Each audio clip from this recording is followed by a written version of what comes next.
Greetings to the Dr. Obutashaka show. We had a little time to set this up because this is our first simulcast where we're broadcasting on both Facebook and YouTube. So for my Facebook subscribers, um, check out this show. You can watch it on Facebook. And of course, the YouTube subscribers as well. You can get this on YouTube. So this is a big deal for us. So we're 25 minutes late. You know, my shows usually come on time, but it's worth it if we can get this show to another level. Um, what I want to do today is give special thanks to people who have been key to developing this show. First, to my wife, Pamela Hurley Tashaka, for being the first to encourage me to do this show long before I even wanted to do it. She could see the value in it and could see why I should do it. She's also my most loyal listener, supporter, and recruiter. I also want to thank my technician, Brother Cinnabar, whose consciousness and technical skills have made this show possible, as well as Brother Lowe, my master filmmaker, for all the beautiful shows he's added historical context and footage to. And if you go look into a number of these shows, you'll see that. Brother Ogawa, welcome to you too. This is a simulcast, brother. I want to give a special shout out to the brother that's just clicked in, Brother Agarwa. He has a long name. I'm going to figure out how to pronounce it. I don't want to mess it up online. I want to give him a shout out for volunteering his technical skills and insights to help take this show to a higher level. And this is going to enable us to reach many more people. And this simulcast is a product of his suggestion and my computer technician taking this and putting this on simulcast.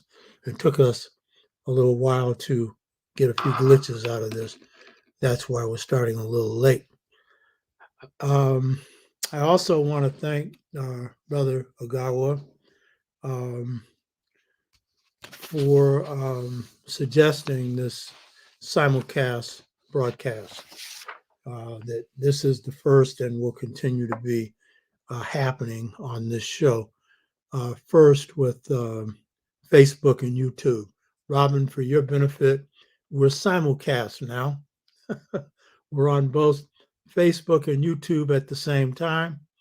And thanks to Brother Agawa's suggestion and my computer technician, Brother Cinnabar's work in setting this up. So this simulcast is very important. And what we're also encouraging people to do who are on Facebook and YouTube or Instagram, Twitter, or TikTok is put up a notice of this show on your page. So put this notice up, like we send out flyers every month or every week for the show. Post those. And the more of you who do the posting, then the more people are going to be responding. And this is, again, Brother Ogawa's suggestion. A few of you do posting. I'm suggesting that everyone that watches the show post on their Facebook page or whatever platform you're on, because this is going to help draw more viewers to the show. This is strategy, okay? And it's strategy I didn't know anything about recommending. Brother Gawa suggested it. Some of you probably already know it. So this is very important. And then we need people who are interested in volunteering for the chats to help people set up ways to respond to the chats. Because I notice how chats work. You have a lot of side conversation going on during the chat, but sometimes not that many questions. So we need some people, one or two at least, that would like to volunteer during the chat to help people shape questions. And of course, as we grow, there's other things you're going to have to do because, you know, everybody that comes on the show might not have the right intentions. So, hey, we could use you for this. And by the way, this broadcast is now on StreamYard.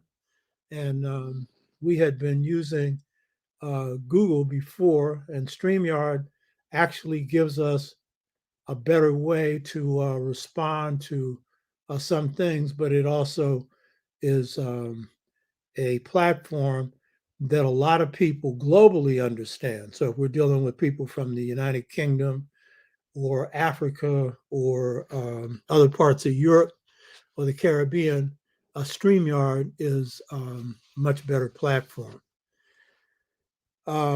So this is help that the show needs because we need to grow. We should be growing a lot more than we are, and it's not by accident that we aren't. And it isn't because we haven't been making an effort, but we need, as we're getting with some of our informed viewers, like Brother Agawa, some technical knowledge that shows us how to strategize to reach a larger audience. I'm also interested in your ideas and topics for the show. So if you have some suggestions on topics that you'd like us to cover, let me know because I'm always looking for good topics and then also good people who can handle that. And we've got plenty of those. So I'm also reminding people to sign up for the sixfold stages to mental freedom. I don't think a lot of people really appreciate why this is important. A lot of us think that we're getting information and that's sufficient. This one of the foundations for this show is the sixfold stages to mental freedom. The other one is what I'm finishing with this book now on Dogon and African American mastery systems, which is how you take your gifts and take them to the highest level. Now, in the case of the sixfold stages to mental freedom, the reason why this is so important is it takes you past just knowing. It takes you to being and being what you know. And in this particular case, being the African that you should know you are. And of course, the viewers in this show embrace, but a lot of us are running away from. But this is a part of being the truth, which this show is going to be today focusing on. So this isn't just an intellectual exercise, it's a transformational experience. And you have to go through it. So just reading stuff won't be enough. And that's why one of the reasons why I'm doing the show, to reach a broader audience, especially young people, but to use the advantage of these platforms to have the time to go deeply into stuff. And in this case, the stuff of identity, which is the key to everything else. How do you identify yourself? Who are you in the world? So this is key reason for enrolling in the sixfold stages to mental freedom, but it's the key reason for the show because the show is doing it the African way. And the African way requires depth And depth requires that you be what you say you are. And this is the process or the path to that. So the topic for today digs into the deep well of African deep thought, which the Dogon describe as deep knowledge, and which most of the world calls philosophy or African philosophy. And African philosophy is nothing more than African spirit systems. European philosophy is despiritualized knowledge. And so this is a very different thing. And as most of you know, my first love is, of course, the truth. And then in pursuing that, African deep thought is my first love, or African philosophy of many different varieties, including African American. So the topic for today is going to draw from this deep well of African thought to deal with one question, which is, what does manhood and womanhood mean within the philosophical framework of African and African American philosophy?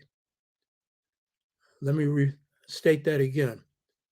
What does manhood and womanhood mean within the philosophical or deep thought framework of African and African American philosophy?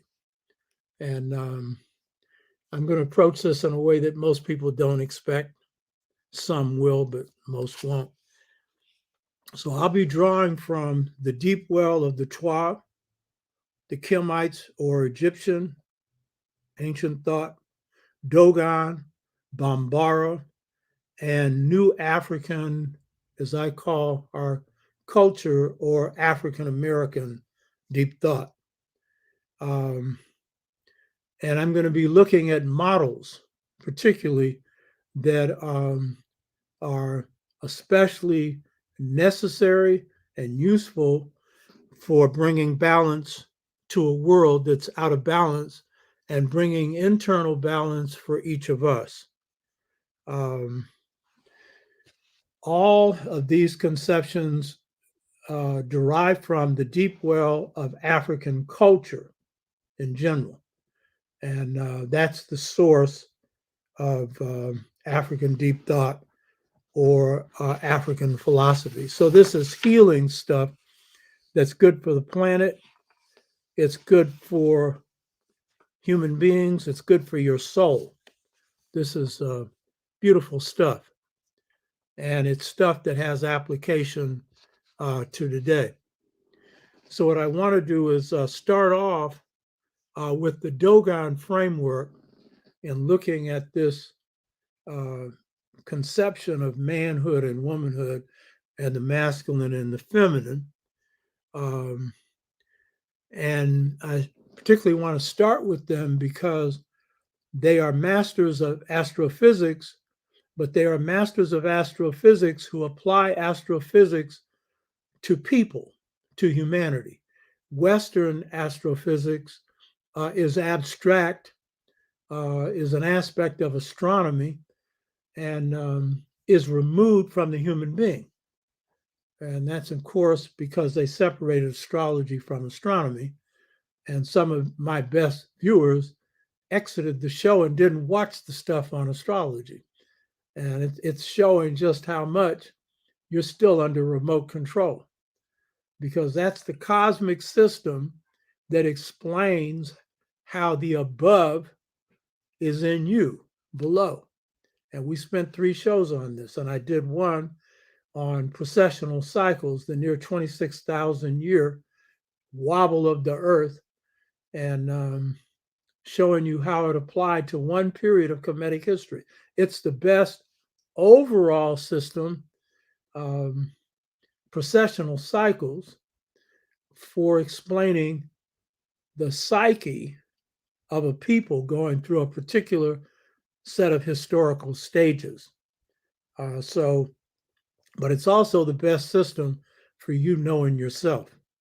And the Dogon don't separate astronomy from astrology. They're both. And remember, Kemites gave birth to astrology, and they don't separate the human being from the cosmos. And they don't create a system of astronomy that's purely about mechanics and power and getting somewhere to get something, like space flight, flying to the moon where there's no life. Or some of the rich are saying, well, we're doing this planet in, so I want to make sure my mansion's somewhere, well, that ain't going to work, baby. So I want to start with the Dogon because in discussing the male and female, the masculine and the feminine, we have to put it within a broad framework. When we use the Western framework for looking at males and females, what we note is that we start with the individual, and we start with separating the male or the masculine from the female or the feminine, and generally prioritizing the male or masculine over the female or the feminine. And this comes from Aryan thought, popularized by the Greeks, who had a distaste in their civilization for women, one which has been passed on in Western culture and Western thought, and this society being one for sure. Black women find themselves faced with both the oppression of their sex and of their race, and then of course women in general. But based on what the Black woman faces, or women of color, especially Native American, who are even more oppressed than us, having faced genocide in this country, then that double oppression becomes real onerous. But in their societies, Native Americans, Africans, women are deified. And that's also because there's a different view of both manhood and womanhood, and a different way in which societies have been constructed. So in the West, the dichotomy or separation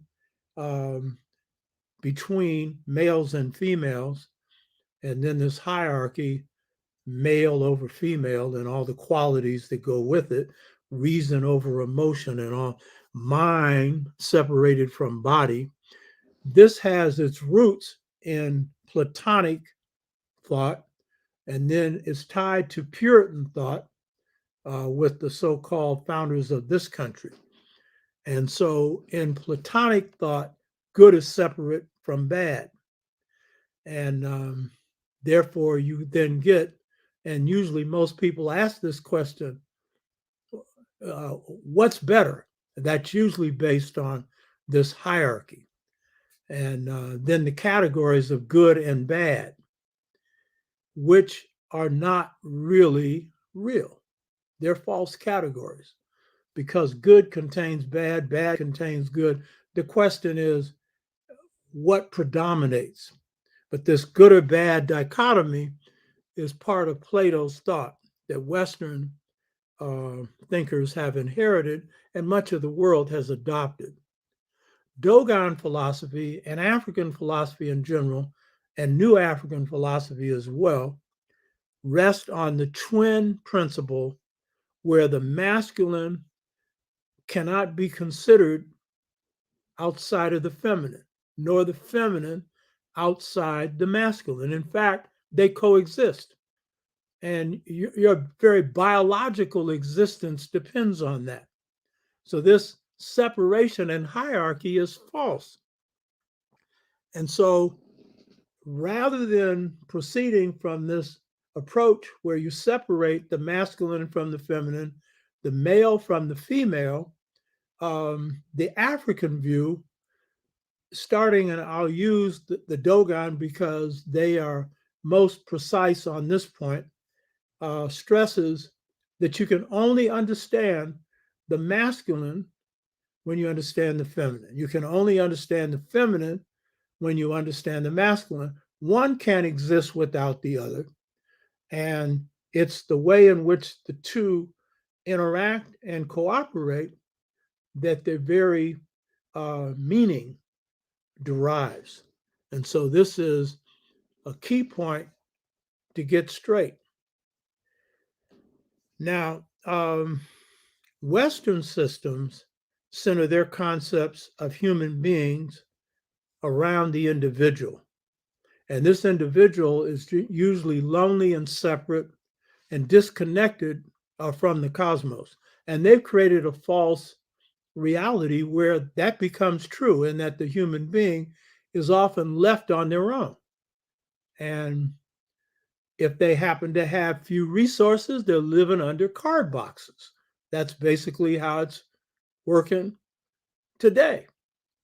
While those that have everything are living in mansions so big that they get lost if they walk through all of them, and costing so much that they could feed a good part of the earth with the waste that's gone into them. So there's the reality of individualism based on a society that's out of balance. And so that's Western society. And too many of us have been jaded by thinking that's the way it's always going to be. As you think, so you are, you know? But it's not always going to be that way. So the question is, what do you think about how we change this?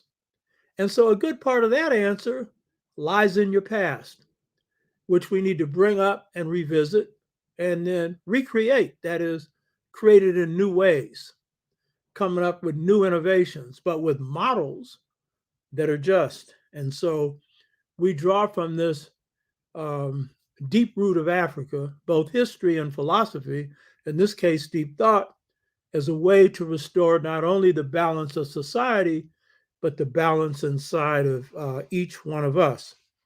So the Dogon conception of the relationship of society or the person to the cosmos is proven to be accurate by modern science. Since they were astrophysicists of the extraordinary level, they knew this, but African societies in general have understood this, and a lot of societies of color, Native Americans, for example, clearly understand this. So that while Western systems center their concepts of being on the individual or the isolated person, Dogon and African social systems in general, social systems such as the family, the community, the village, or the nation, understand, and the person within it, that the workings of the cosmos is reflected in the working of society, and the working of society influences the working of the cosmos. African people created societies that were in harmony with the cosmos consciously. And so as a result, what you're seeing is institutions that are set up to maintain cosmic balance. So it's not an accident. And in these kinds of societies, you did not find poverty. Some of the things that I've discussed before, you didn't find theft, murder, various crimes, because while there were few, very few, because when people's needs are being met, then they're going to live in harmony with each other. And a lot of what's called crime in the world, and particularly in this society, is caused by the criminal society that puts people in a position of desperation or drives them nuts, throws them off balance, and then leads them to do horrendous things. So the Dogon conception of the family, community, and the village is that they mirror the workings of the cosmos. And for the cosmos to work properly, then society needs to operate in a balanced way. Now, the proof of the pie is in the pudding. We can see that based on the imbalances of Western systems, particularly corporate capitalism and racism, what we've seen is that societies are out of balance deliberately so that a very few can control everything, throwing the whole cosmos out of balance. So there's been no attempt in the Western world to create balanced societies, except for what some revolutionaries have aspired to and desire to bring about.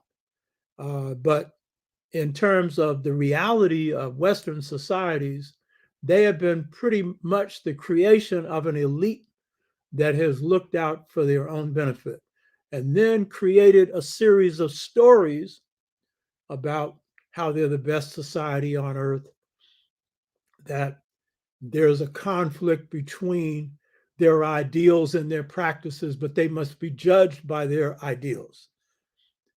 Every baby knows that the way you learn isn't so much through what your parents say, but for what they do. Now, if what they say and what they do are in alignment, then that's going to have great power. But the real power in parenting is example. And that's the real power in everything in life. So you can talk all day long about America's noble ambitions, a society founded on genocide, slavery, and the theft of half of another country, Mexico, can't call itself this place that God should bless. God bless America. Why? Based on what?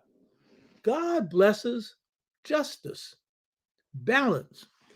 And so we have to understand that these systems that Africans created had a real purpose. They understood their relationship to the higher order.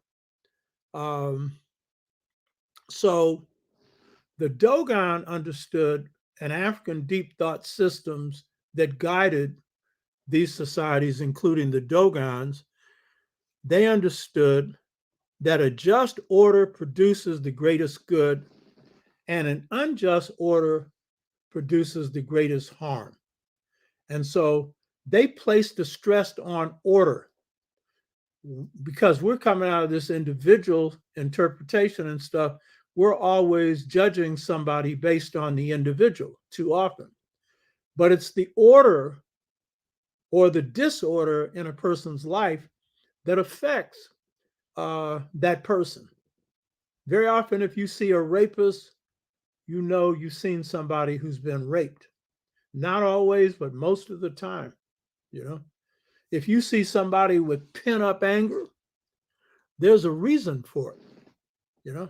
They're not just born with pent up anger, though some may have issues that drive them to, you know, be irritated and all the rest of the stuff. Usually there's a cause for that pent up anger. And Black folks know about that. And of course, it can cause high blood pressure and hypertension, high blood pressure, heart attacks, strokes. But I always say, again, if you get into what we're talking about here, the best way to avoid that is to transfer it on to those that cause it. You know what I mean?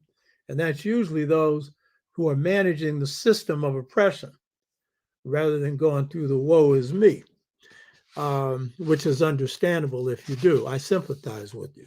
You know what I mean? But woe is me isn't getting us anywhere. So the drawing from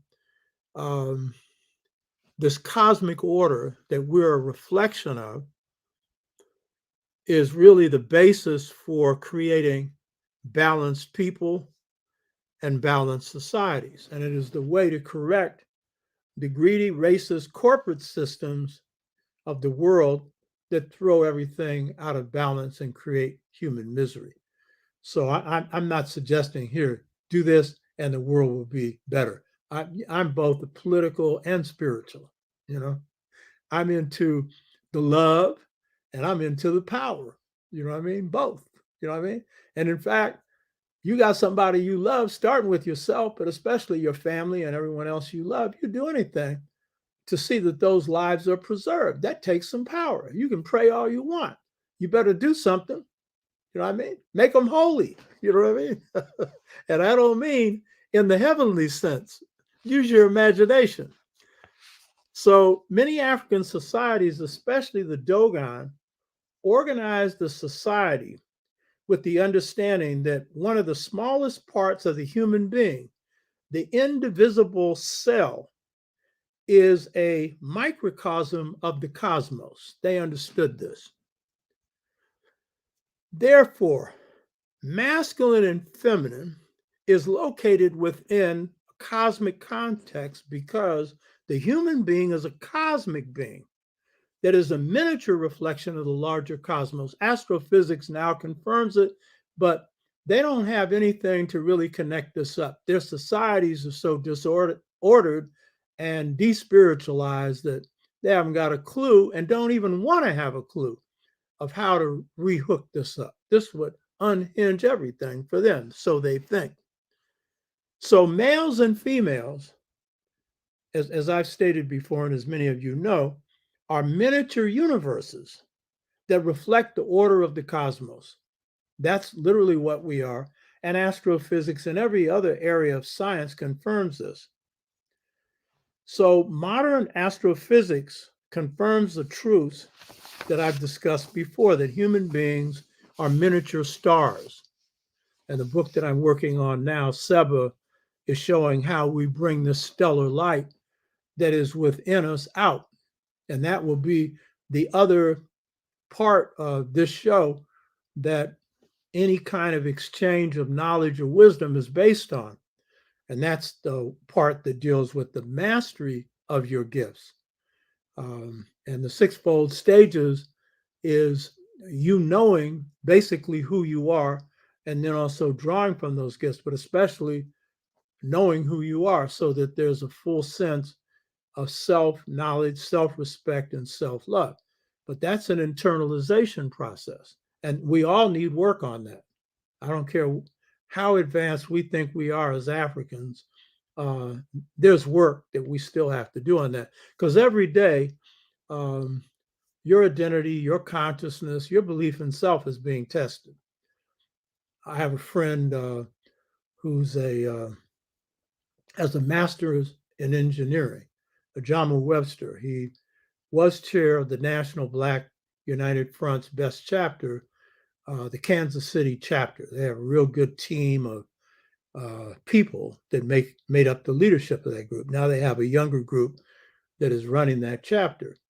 And he was a graduate of Southern University, got his structural engineering degree from Southern University. He's also a black belt in karate. Real nice brother, too. Real nice. And he said every day that he was working in this white firm, as a structural engineer, his abilities were being drawn into question every time. One time, he is the main engineer who's laying out the math for a bridge that they're building. Structural engineering is no joke because you got all kinds of people calling themselves engineers. This is some real engineering. You know what I mean?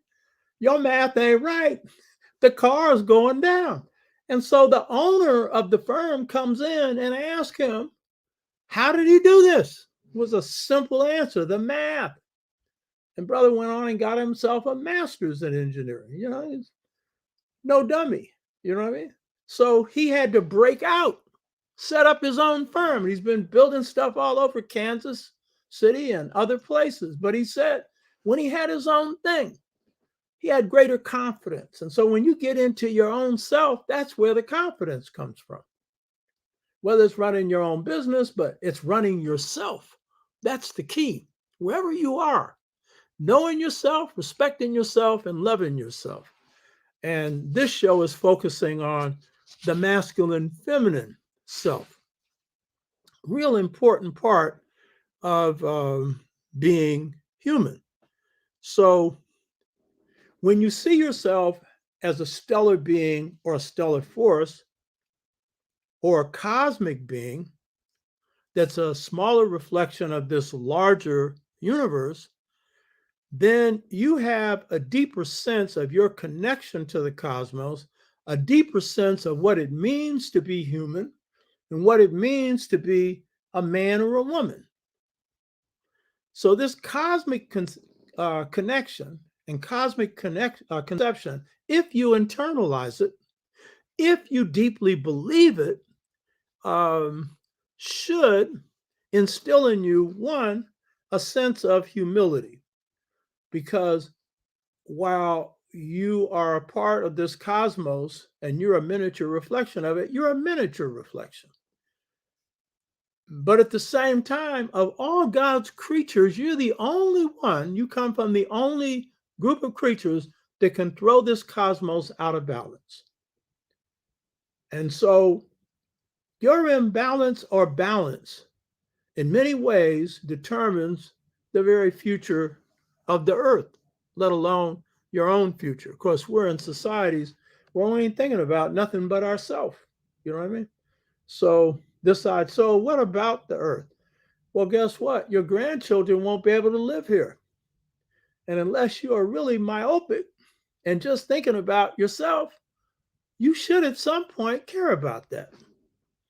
So this cosmic connection is something that should instill in you a sense of how awesome it is to be a human being.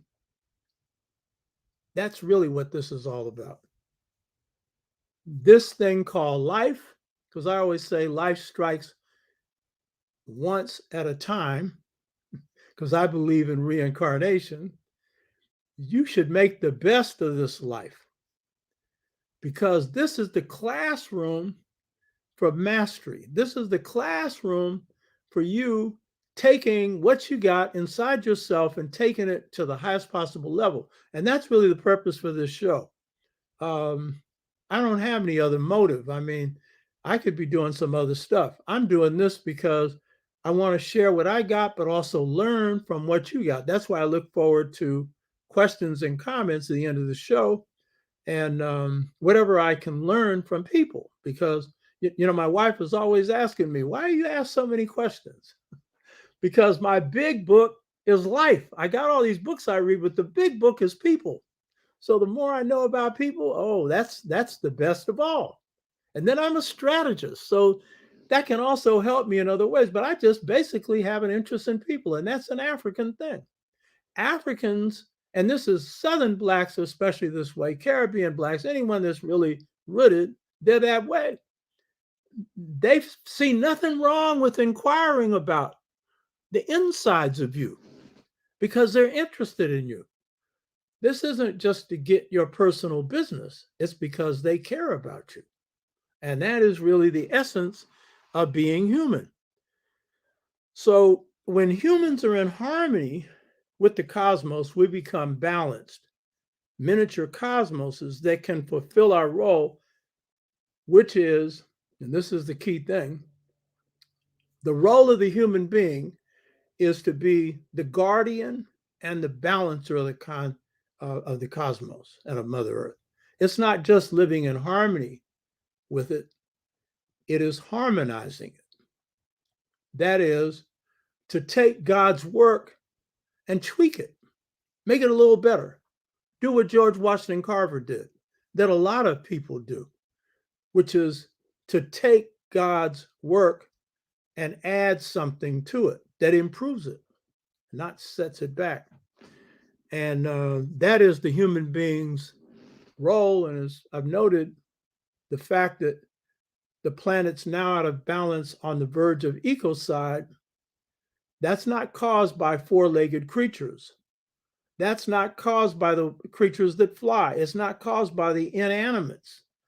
It's caused by the two-legged humans who have taken on the Industrial Revolution and created global warming through fossil fuels. And we're seeing this whole thing play out in the infrastructure package for Biden and Manson's whole thing. He's made millions of dollars off the coal industry in West Virginia, which is a dying industry. And the West Virginians are among the poorest people in the United States.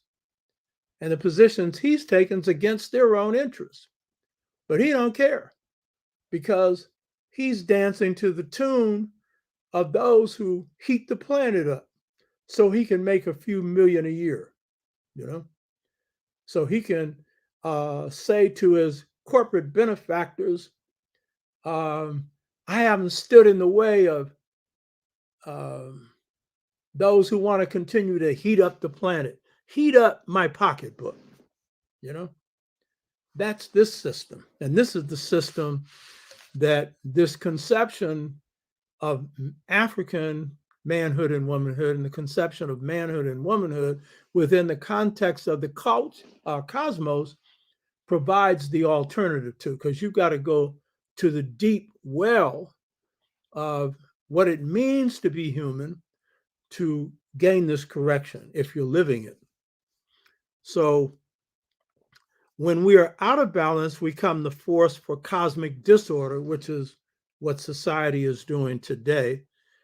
And this is especially through the global institutions created that maintain disorder, especially corporations and nation states that play the leading role in throwing the cosmos out of balance.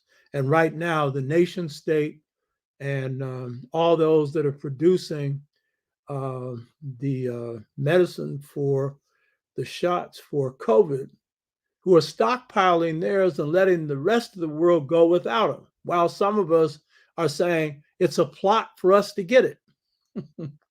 The rest of the world and most people in this country and throughout the world want it. But again, in the name of profit, human beings are being left to die. So this question of what it means to be male or female, what it means, what manhood or womanhood means within the context of African deep thought is about more than you think. It's about the salvation of the planet itself.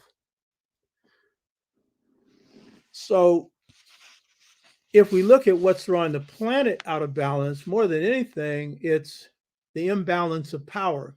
And it's the fact that too few have too much in the way of power. And that is shutting down life on the planet. Now, from the Dogon deep knowledge perspective, the cosmos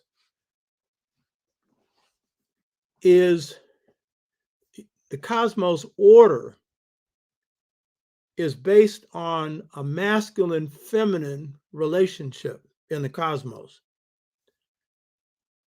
Males within the Dogon conception of deep thought or deep knowledge are viewed as cosmic beings who are stellar entities. And according to the Dogon, the star Sirius B, which is a dwarf star, and dwarf stars are dying stars, and astrophysics has generally concluded that the origin of the cosmos begins out of the explosion of a dwarf star.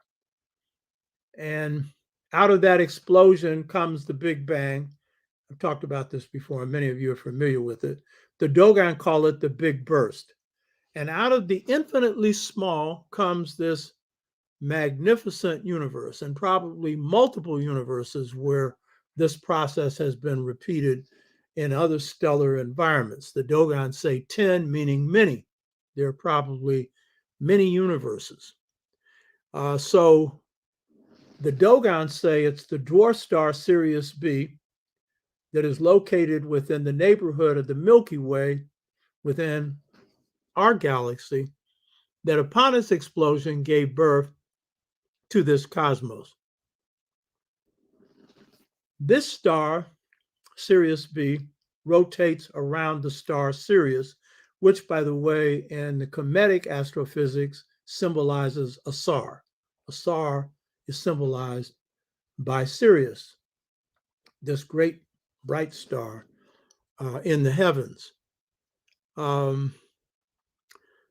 So in Dogon philosophy, Sirius B symbolizes the masculine.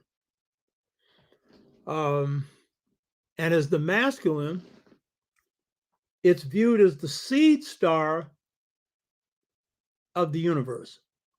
And literally, that's a correct description, in that all the universe comes out of the smallest of small.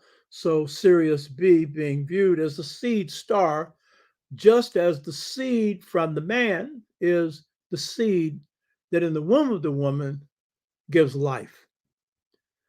And so when we're talking about what is the meaning of the masculine is, as seed, it symbolizes creativity.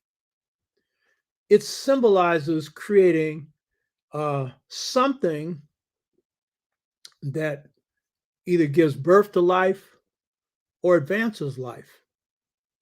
It is one of the most important forces in life, and it is one of the essences of God, as creator. By the way, when the Dogon look at the sky, they call it Amma. When they look at the heavens, because they see all of this as God's creation. I always say that God's the greatest artist.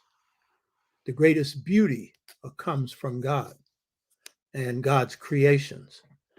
And so that in the cosmic connection and through the cosmic meaning, masculine means creativity, and we'll see in a minute, in relationship to the feminine. Because in the Dogon system, the companion star to Sirius B, and this is a debate among astrophysicists, the Dogons have settled it long ago, is a companion star called Emenya, Emmeya, Emenya, which is a much larger star than Sirius B and is viewed to be the star of the feminine or of females. And so you can't understand the role of Sirius B without understanding the role of Emenya. And what does Emenya symbolize? Life itself. In other words, what the feminine or the female brings into this world, which is life, and then nurtures it, loves it, cares for it, and helps it in its growth and development. These are all the qualities of the female, and therefore wisdom is associated with the feminine. Creativity, the masculine. But wisdom, the deep wisdom, we call it mother wit. We don't call it father wit, mother wit. And interestingly enough, we don't call nature father nature. Most of us don't. It's mother nature, because that's the source of life. It's Big Mama. We know about Big Mama in African American culture. You know what I mean? Big Mama, it's a tradition. That is the Queen Mother tradition carried into the Western Hemisphere in the United States. Big Mama. You all know about Big Mama. I certainly do. Could be your grandmother. Sometimes it's your mother, but it's the one who has pervasive influence in life, in your life. And usually when you're quoting something, you're usually quoting her. And that's the source of your wisdom. I don't know how many times I hear it from my mate. My grandmother said, you know what I mean? Why are you doing this? Because my grandmother said. That's the best source, especially when it saves your life. My wife's brother had heard a saying from his grandmother: never pass the same house twice. Never pass the same house twice. And he was with a group of friends, and they passed in his house. And had he gone with them, he'd have to pass it twice. He said, no, I'm getting out here. They had a car wreck, and they all died. He's the only one that lived. And you could say, oh, yeah, well, that was just an old saying. Yeah, well, I'll tell you, nothing in life is a coincidence. But he was dealing with grandmother's wisdom, you know what I mean? And he didn't know why she said that. He just knew his grandmother was wise. It's kept him alive. He didn't know there was going to be an accident either, you know what I mean? And by the way, that's a superstitious idea, an accident. accident, nothing. It happened for a reason. You just don't know what it is, you know. So the definition of masculine and feminine for the Dogon is tied to the cosmos. And in this particular case, the masculine to Sirius B, the feminine to Eminya. Now, the Dogon also give you this picture that just as the cosmos is based on a masculine feminine order, disorder in the cosmos is caused when one of these elements, especially the masculine element, is separate from the feminine. And so in Dogon thought, they have the idea that the jackal or the pale fox is a source of cosmic disorder because of all God's creations. He's the only one that doesn't have a feminine component.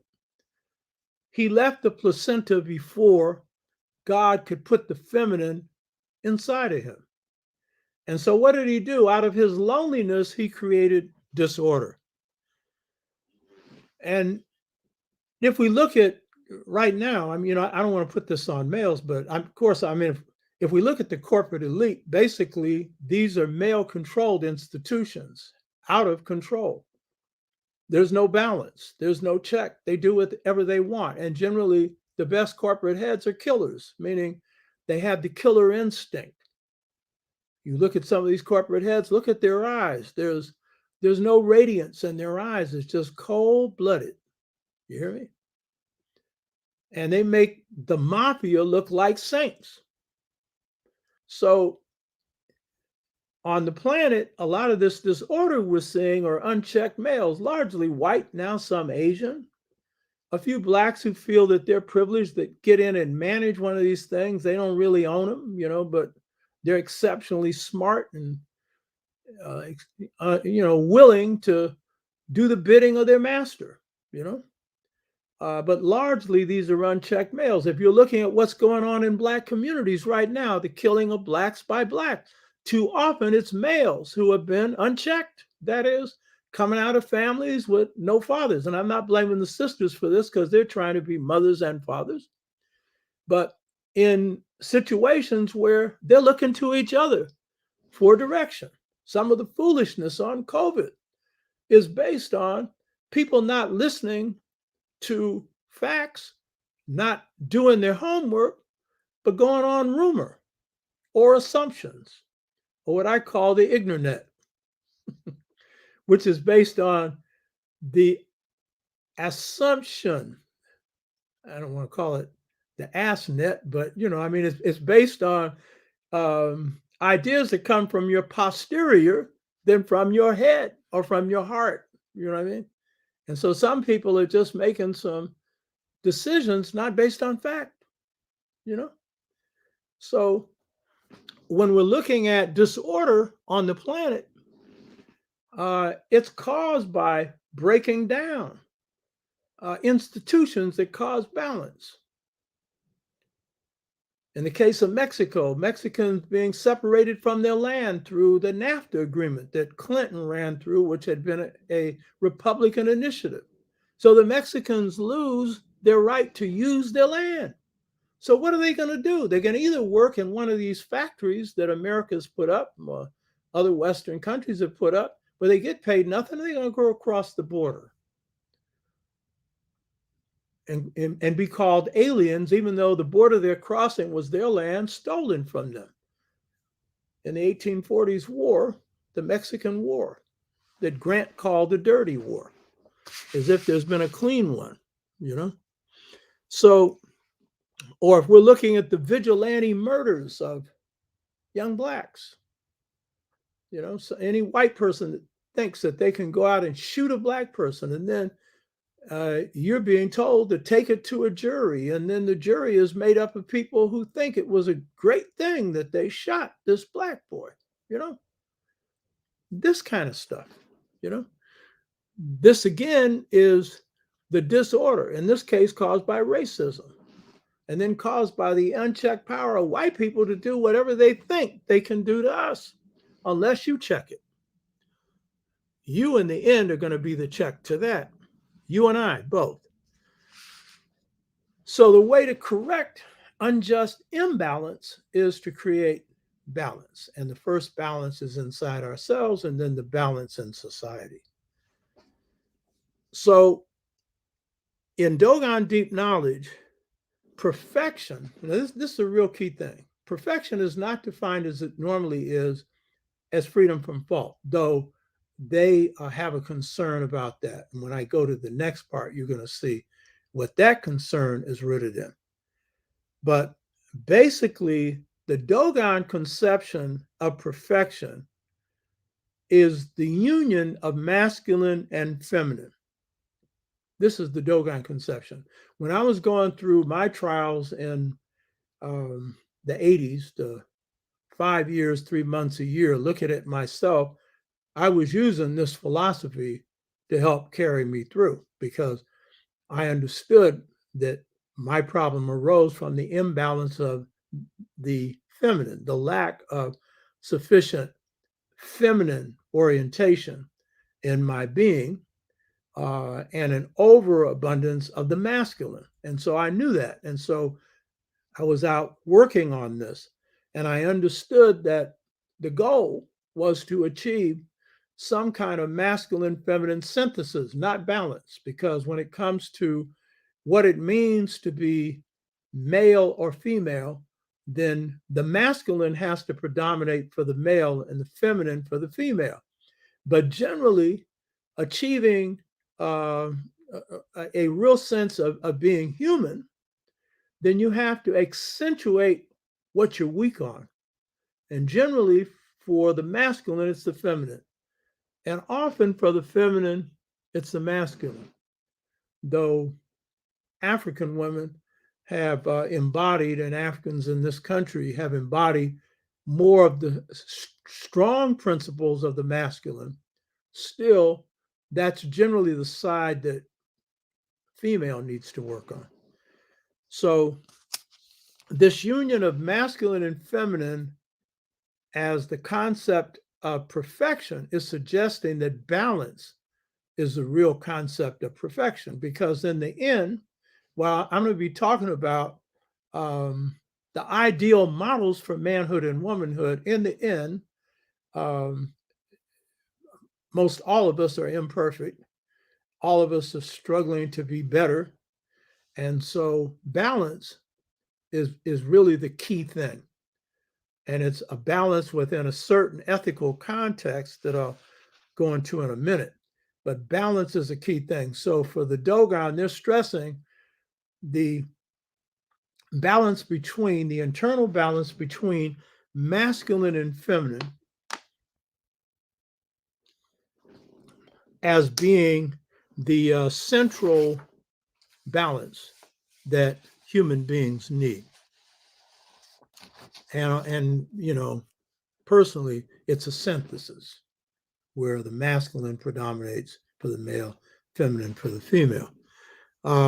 Now, in Dogon thought, they have a conception of what's called the nomo, N-O-M-M-O or N-U-M-M-O, which means word. This is comparable to orishas or spirits that come from heaven that assist God, or netters in Kemet, which are divine principles representing, let's say, Asar, life, death, and rebirth, or their ancestral beings, some of which may have been humans like Asar to get elevated to a high level. Others may have been great spirits that decided to come to earth that had never been human before to assist God. So in African spirit systems, you have what's called modified monotheism, meaning you have a supreme being, but then God operates like a government. That is, God has helpers, spirit helpers that aid God. So in the case of the Dogon, God sent Amma, A-M-M-A, and again, notice M-M-A, there's Ma, and then ma'at. We'll get to that in a minute. So he sends 8 ancestors. Each one, or nomo, or word, each one has a role in the organization of society. So these are mythical beings.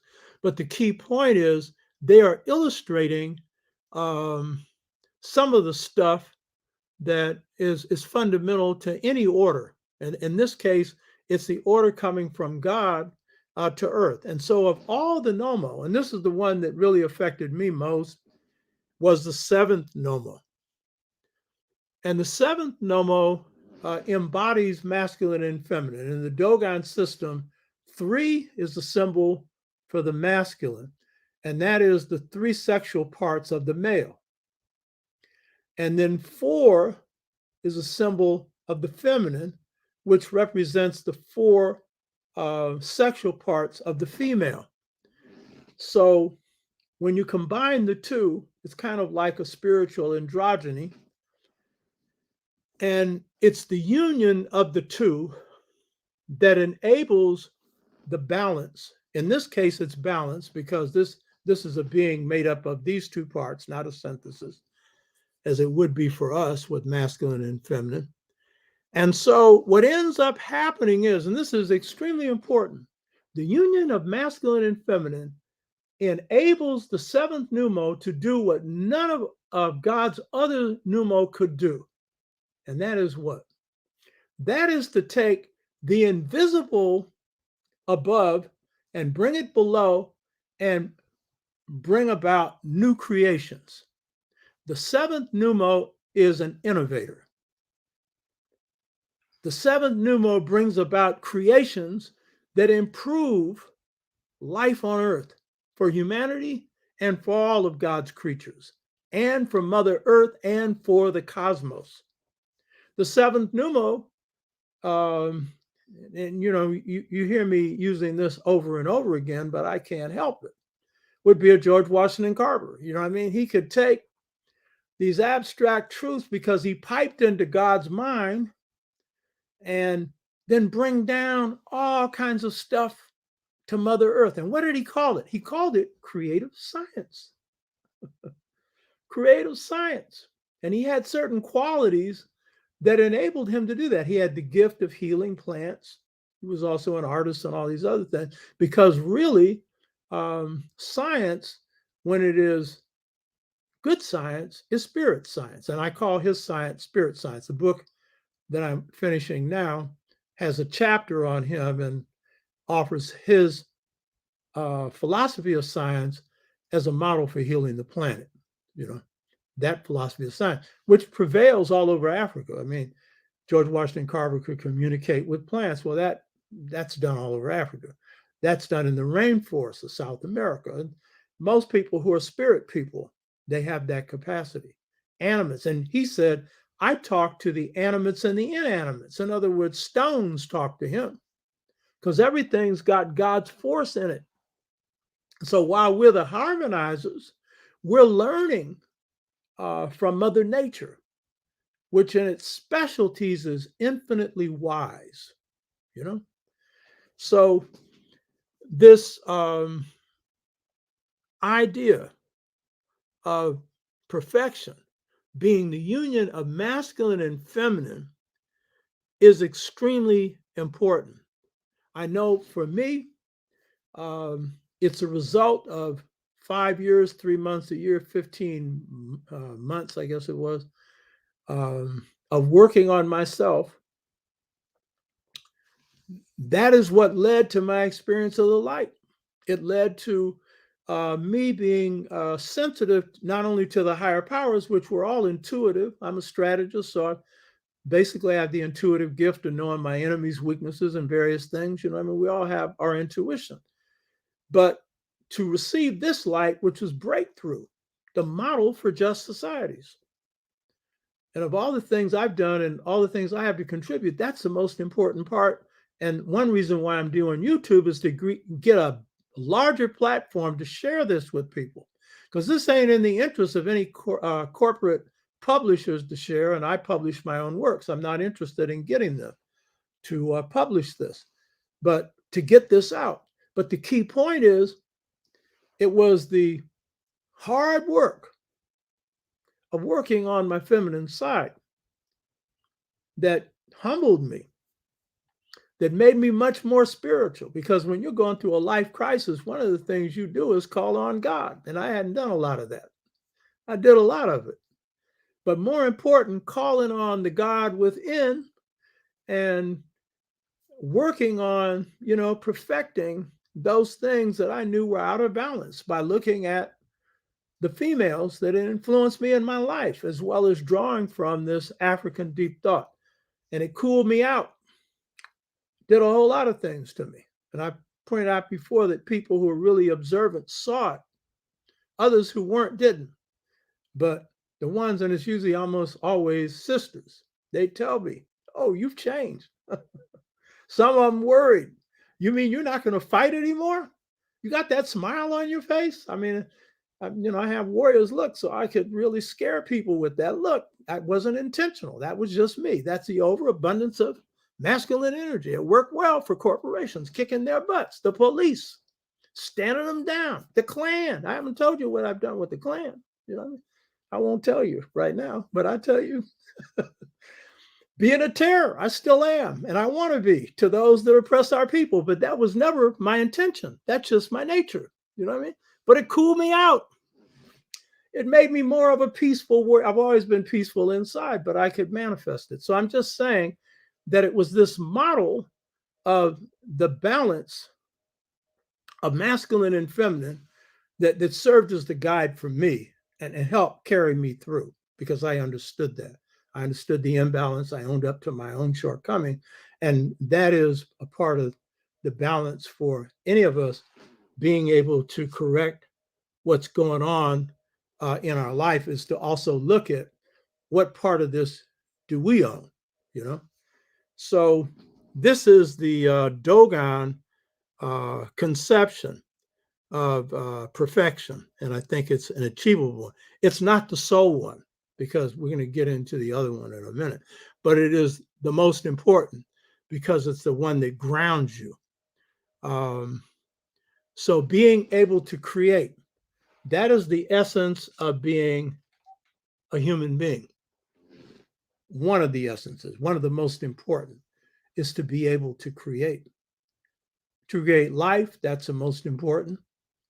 But to create according to your gifts that enable you to advance humanity, to help human beings. That is the real pleasure in life. I'm up here writing. I'm trying to get into the gym earlier and earlier. So because I write best in the morning, so the sooner I get back, I can write. That's just pure pleasure, because that's what I'm supposed to be doing.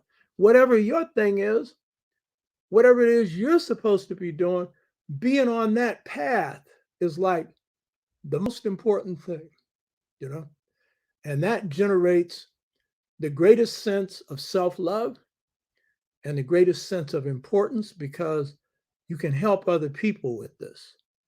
And so that, and for me, writing is like a military exercise, because I'm trying to lay out alternatives to this unjust society that people can use right now and can replace the systems that are killing people right now. And so that's a real pleasure.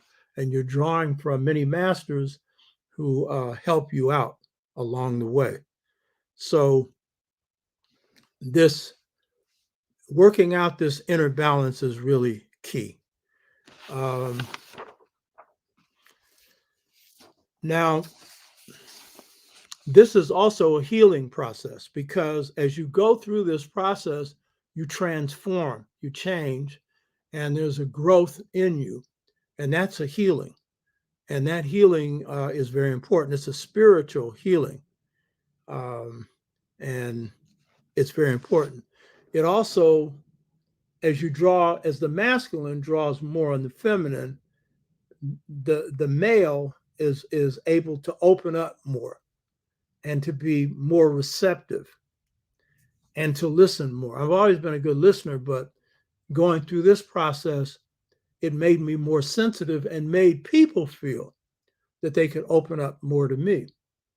And after going through this, it also made them feel that maybe I had something to offer, especially to females. I pointed this out before.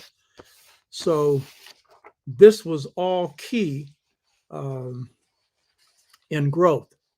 And this is a part of what it means to be masculine, is to draw on the feminine side, that side that you need for your own growth and your own development. Similarly with the feminine, which has generally the strength of the emotional, the intuitive, the nurturing, the wisdom, as they synthesize more into their nature, the creative masculine side, which they already possess, and draw from it more, then it, I think, adds to discipline. I think that it adds to order. I think it adds more to focus. But don't take it too far. Don't get like the males and become overly intellectualized, which is the Western male. And they take you through that, and then you're going to almost become a mental male. You want that sensitive feminine thing while, at the same time, you are deepening your discipline, because the woman, sisters, but women in general, the emotional is a very important part, and the intuitive. And of course, for males and females, the intuitive. In the Western paradigm, it's only the females, but in the African, Asian, Native American paradigm, it's both. But women are closer to that because of the quality of life that they bring into the world. So it's, again, synthesis at the masculine, feminine level, more masculine for the male, more feminine for the female, but concentrating on the weak side, which for the male is often the feminine, for the female may be the masculine. But within the Dogon system, the androgyny of the seventh nomo is symbolic of balance. And that is the ultimate idea of perfection, balance. So this is, I think, very important. And African people having this idea had an idea of what it means to be human in the cosmic and context, and in the context of Mother Nature. And this was their way of perpetuating societies that maintain harmony on multiple levels, and made it inconceivable to even think of ecocide or planetary death. So these systems are systems for balance, not control. And they are also systems for maintaining internal peace and internal order, so that you could be aligned with the ultimate forces on the planet that are the fundamental principles of the truth. Now, so on the one hand, the Dogon give us the idea of masculine, feminine in relationship, in balance, as reflections of the larger cosmos. But all African systems, especially the Kemetic systems, and especially the Twa that give birth to them, stress that the essence of both manhood and womanhood, and of the masculine and the feminine, the essence of that is being tied to that which governs the cosmos, the force that drives the cosmos. And that force in Kemet was called the rudder of heaven and the beam of earth. That force that they called Ma'at and that they defined as truth. And so they saw through the order of truth, that being the basis for cosmic and earthly order, And it was particularly through the living of the truth. And this is the real key thing. When we analyze ma'at in the Kemetic context, we are usually analyzing ma'at within an intellectual concept. So we'll talk about its harmony, truth, balance, right order. But within the Kemetic conception, it is the idea of speak truth, do truth. That this is the real way in which we harmonize ourselves and define ourselves as males and females, masculine and feminine, as human beings. And so all African cultures are grounded in this notion that the highest expression of humanity, the essence of being a human being, is to adhere to the truth, to speak it, to think it, to do it. And so in African conceptions, the root of this is tied to the idea of the first ancestors. African people generally believe that the source of the truth derives from the first ancestor, who was the one who received the truth from God. And so the first ancestor we know in human history are the Twa.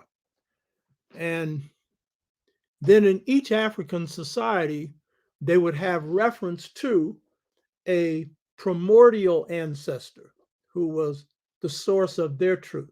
So in ancient Kemet, as we've seen, the primordial ancestor and ancestress was the Sar and the Set, because they are the founders of ancient Kemet. And so they are the source of the wisdom, the source of the truth, the source of justice. As we've seen, the Sar was a real human being. But for humanity at large and for Africans in general, it's the Twa. And it is from the Twa that we have the origin of the concept ma'at. As I point out in the integration trap, is Albert Churchward described, and I've checked this with Obenga, and he said, he accepts it. Churchward made the point that the first language that humans spoke was the Twa language, and I'd be specific. It's the Kung language made up of clicks. And the Kung language, or the San people that live in the Kalahari Desert, speak a monosyllabic language made up of clicks that once lost can never be recovered because it's the root language. And so you'll see in South Africa a number of Africans who do use the click in their speech. My name, Tashaka, is really Shaka. Shaka. It's a click. You know what I mean? It's the oldest language. And then he makes the point, from this comes this monosyllabic language that it gives birth to the concept of ma'at, which in the Kung or Twa language is called Masuri, Maassouri, meaning straight, upright, just, and true. Or Ma'u, Maau, Now, why would they be the source of this? Well, first, they are the most truthful people on the planet. They live the truth. They are also closest to God's truth because they are the first human beings. And they're close not just because they're the first, but because, as they say, they're pure people. They're not defiled by falsehood. And this is the real key thing. See, I'm reducing ma'at to its essence, truth. We can go into all the rest of this, and harmony is certainly in balance. We talked about that. That's important. But it's truth that it's its essence. If you boil ma'at down to one sentence, it's speak truth, do truth. That's it. And that's why we do the sixfold stages. And that's why we're going to get into this mastery system. It's about being. You don't know nothing if all you know is to repeat something. If you don't be what the truths that you don't know it. Truth comes from living it. You hear me? Western thought is teleological. You ain't heard these terms because all you're doing is confined to white supremacy. They're in decline, but it's white supremacy. But they're teleological, which means they're utility-based, useful-based. What is good for them is what works. And what really works for them is power, and they deify power. Now, power is important, so I'm not saying you throw that out the window. Oh, no. Oh, no. But for you and I, it should be just power, and it should be a power that overpowers unjust power. And that's the battle we're in now. Right now, it's a battle to win minds and spirits and hearts and souls. But I'm telling you, it's more than that. Trump's out of office because some people got in the streets and put some foot power on him. You hear me? Globally, 50 cities, 50 countries. It knocked him out. He was too dumb to get it until it was too late. His law and order didn't work because there wasn't no law. There was nothing but lawless disorder brought on by what the Kemites would call isfet or imbalance. If there was ever a person that manifested unbalanced human beings, unbalanced inhumanity, Trump. But Trump is just manifesting something much bigger. January 6th was a reflection of that. You know what I mean? Stop the steal. You stole the country. You're going to suddenly stand on morals? You know what I mean? This place ain't founded on that. Get real. Just stand up and say what you're really about. You know what I mean? You think you own this place because you killed everybody off that you thought could ever contest your power. And now suddenly it's flipped. The script is flipped. That's your problem. You need to adjust to a new world, a world where you wait, slow down, and shut up. Unless you got something to say. If you got something really to say, I want to hear it. I learned a lot from my enemies, but you talking this nonsense, stop the steal, and you're doing all the stealing. You know, the guy that you're running behind was trying to steal from the people who won. Just give me a few more votes. You know what I mean? His daddy taught him that. He was entitled to stuff. Even though on his deathbed, my wife's the expert on this, not me. I don't read that much on Trump, but you know, father expressed great disappointment in his son, but he had programmed his son this way too. But of course, he didn't think that he could give birth to somebody so inadequate, or as one of his National Security Council advisors said, so and so flawed. You know what I mean? In the West, moral flaws don't really matter as long as you're successful. But if you aren't, then you are a problem. And that was Trump's problem. He couldn't master a simple, well, it wasn't simple, but a crisis like COVID. You know what I mean? Couldn't master it. He got caught with his pants down. And since he didn't believe in getting help when he didn't know nothing, that's why all his businesses went bust. And that's why he's probably going to jail for hiding it. You know what I mean? I mean, that's the only way he ain't running for president again. So the Western system ain't too much concerned about the ethics of the thing. It's the power of the thing. You know what I mean? That's what works. So when we're looking at what the essence of manhood, what the essence of womanhood is, the essence is truth. I told my wife before we married, I said this before. I said, baby, there's only one thing I love more than you. Everybody likes to hear this. She said, what? I said, the truth. Now, I'm not holding myself up. I ain't perfect. I'm not going to say that everything I do is truthful. I'm trying. I'm one of those that's working on it. But it's my love, and it's what I try and do. And people who know me will tell you my word is my bond, and that is generally the truth with Black folks. See, this idea of the truth being the overriding thing that guides us, this is the essence of African people globally. This is what parents teach their children is truth. Tell the truth, be the truth. This is their greatest source of pride. So we may not call it ma'at, but that's what we mean. And the essence of that is the truth. When we were looking at the secret societies that have been the basis for the longest living organizations in the United States, in this particular case, the Prince Hall Grand Lodge, before that, the African Lodge, and now the Prince Hall Grand Masons, what kept them going more than anything was this commitment to the truth.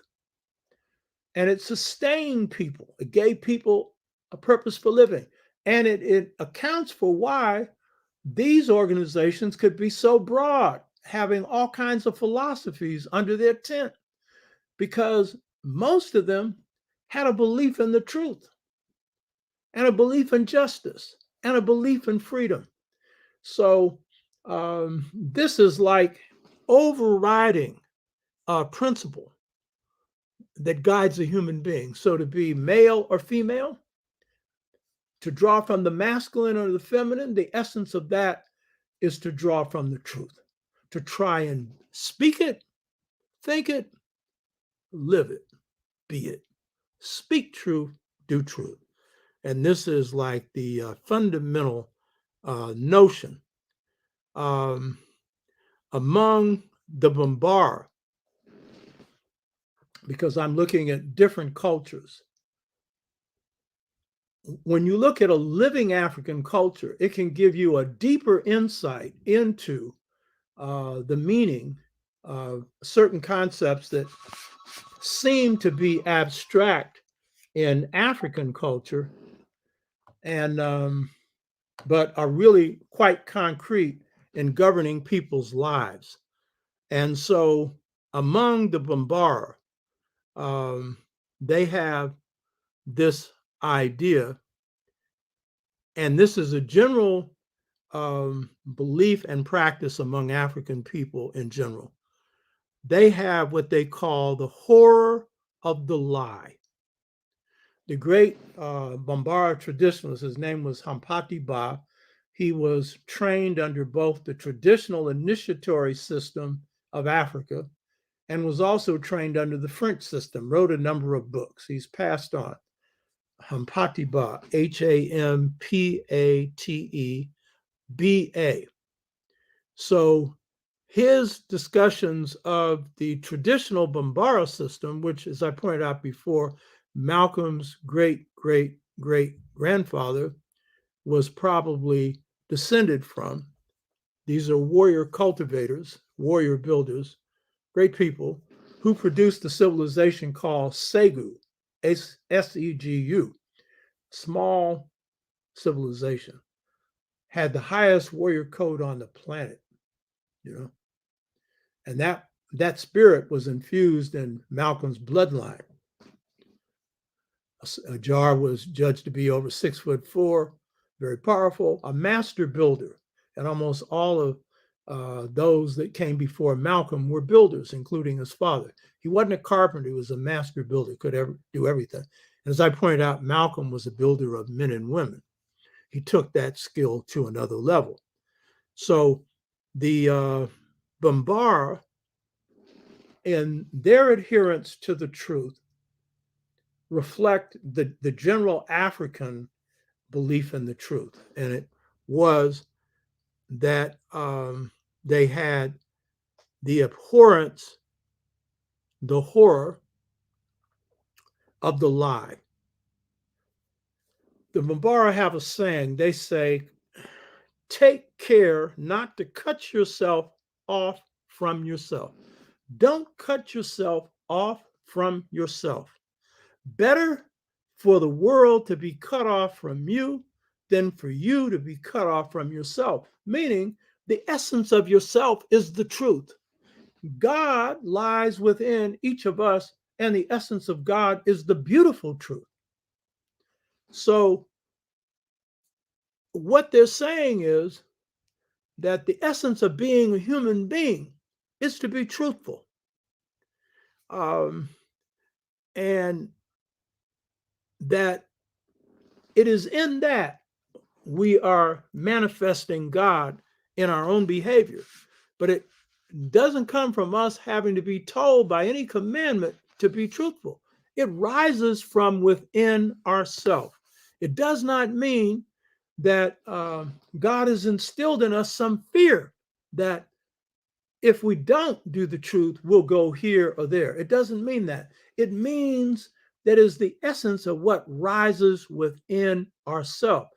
We all know the truth. I remember I was riding home with one of our queen mothers. She's sister, one of the two that got me tenured at San Francisco State, got me hired, and then I got tenured. Ray Richardson, former owner of Marcus Bookstore. She passed on at around 98 years of age. Quite a woman. I'm fortunate she liked me because the FBI didn't. And so every time when I got married and I needed a job, she got me a job in Sausalito, teaching in junior high school. And when the FBI knocked me out by denying me a teaching credential through COINTELPRO, which I could have won, but the Spirit said, nah, leave it alone. It's the only time the Spirit's told me not to fight. I followed it. Good reason. 3 years later, I'm teaching at San Francisco State. Then the FBI is filing their COINTELPRO counterintelligence program again because they wanted to see that militants did not teach the youth. That's why I'm on this show, by the way. Get more young people hooked up into this along with everybody else. You know what I mean? So we're on the streetcar going home, and she made the comment, it's really hard to know the truth. I said, no, it isn't. What's hard is for somebody to act on it. Knowing the truth ain't all that hard. It's living it, you know what I mean? That may be hard. And what puts you in the path of not following the truth? Well, one of them's fear. You know what I mean? One of them's fear of the consequences of it. Well, I'll tell you, the consequences of the lie is about the worst thing you can have, because the thing I despise most is a liar. I can't stand it. You know what I mean? And from lying comes every other virtue. Lying and greed, these are really the worst vices. Greed is, I think, the worst of all because you'll do anything for it. But generally, that person has no morals, at least in the areas in which greed takes over. It's like a sickness that consumes you. It's like a spirit that consumes you. That's basically what the people who have thrown this planet out of balance suffer from, is that greed, you know? But the lie is a source of wrongdoing. It's the basis for wrongdoing because it's deception.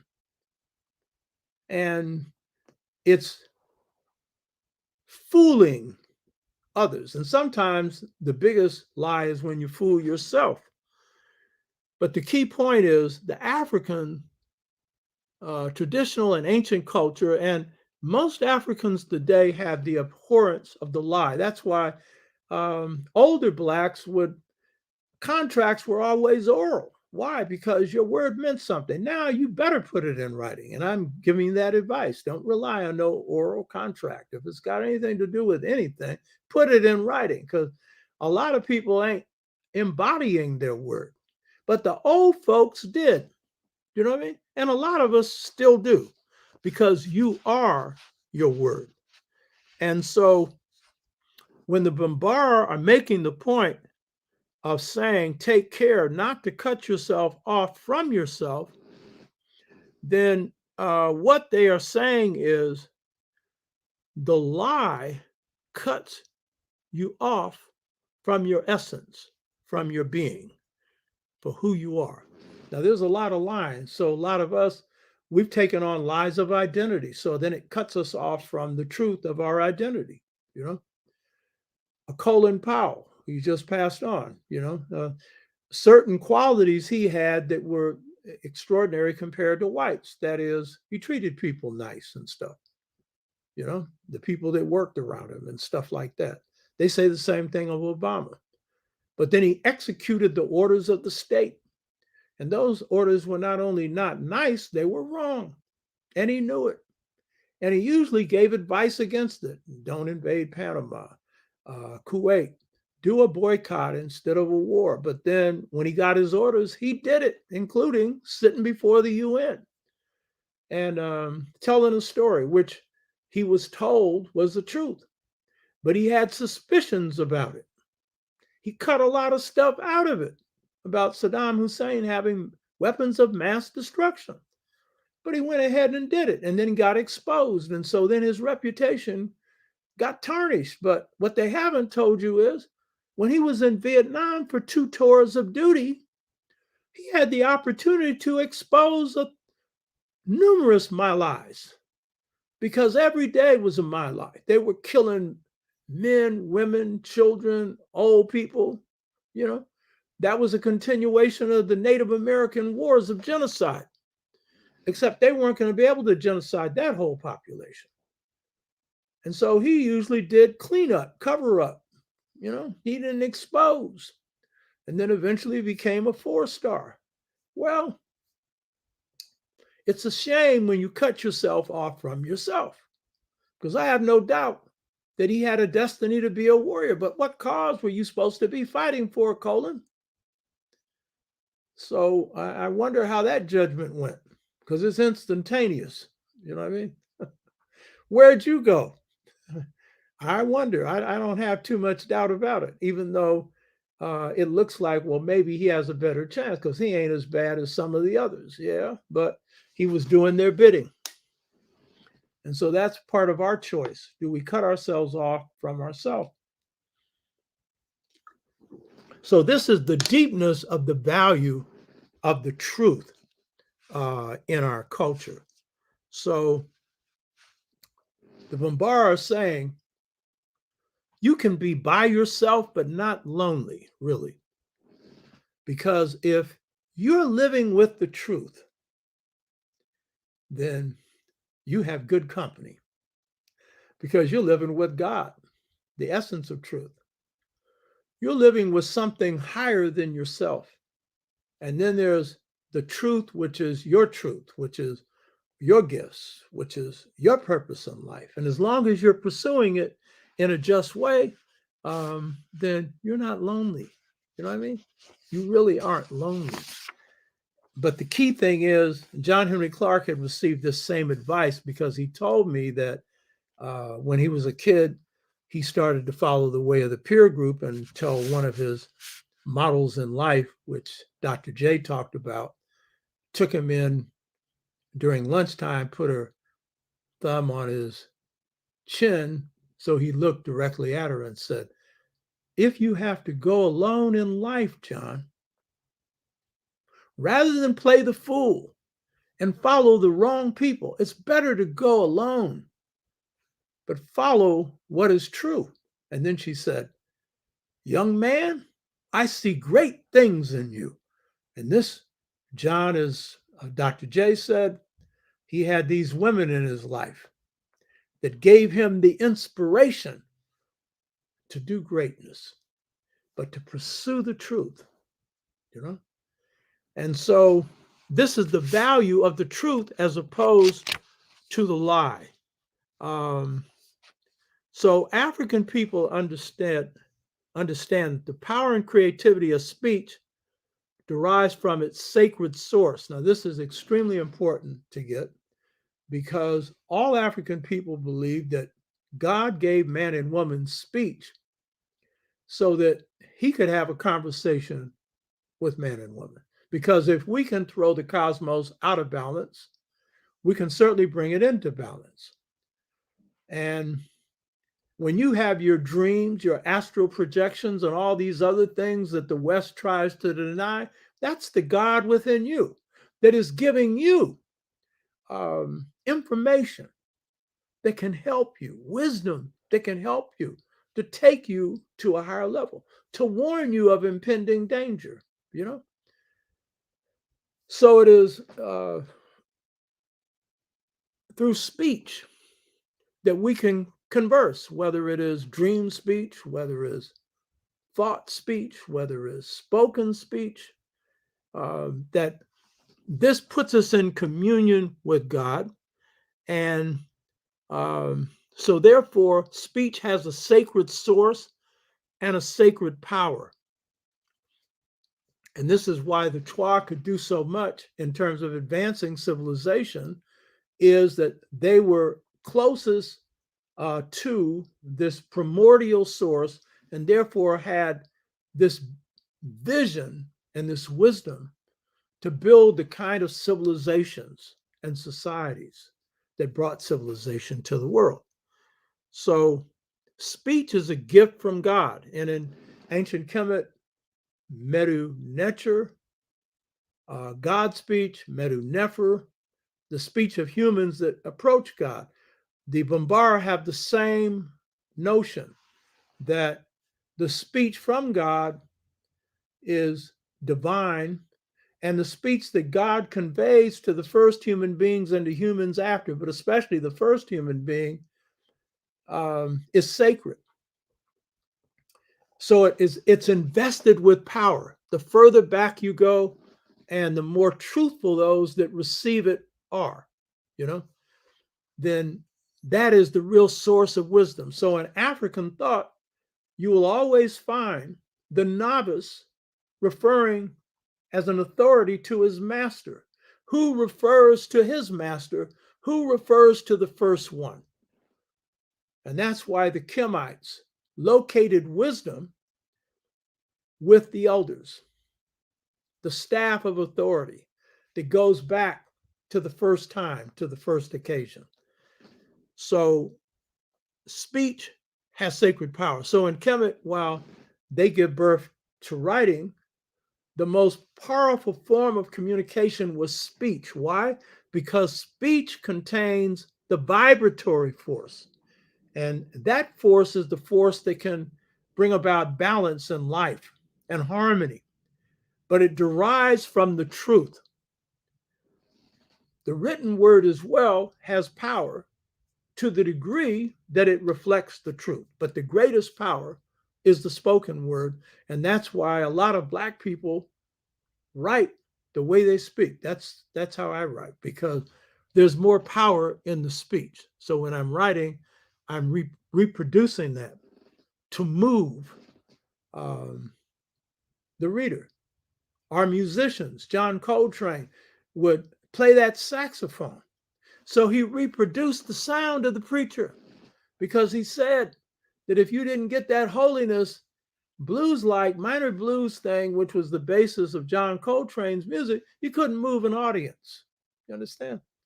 But it was the vibratory power that came from the spoken word. And the African American, when it comes to any kind of instrument of any kind, they're trying to reproduce the power of the spoken word. And at certain times, get into a special realm where magic occurs. But again, it's the truth of what they're conveying. And in this case, the truth of their special message, their unique sound that even delights God. As I've said before, the great holy man among the Lakota people, Fool's Crow, said, God's a sucker for music. Good music, by the way, I would say, but I'm sure God has a bigger definition of good music than most of us have, because of God's tolerance and unconditional love. So lying destroys a person's spiritual power. So the essence of being a man or a woman, of being a human being, is to be in harmony with the truth. And lying takes down the inner powers of a person.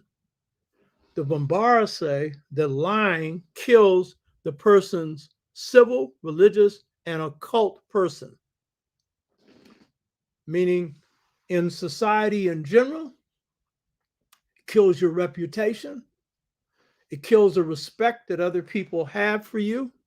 It kills your relationships with other people.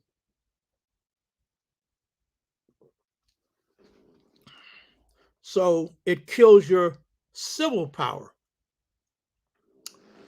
Religious, of course, Hampati Bab was both a Muslim and a traditionalist.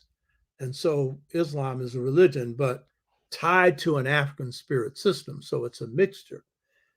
So in most African systems, it wouldn't be religious power you're killing, it would be spirit power.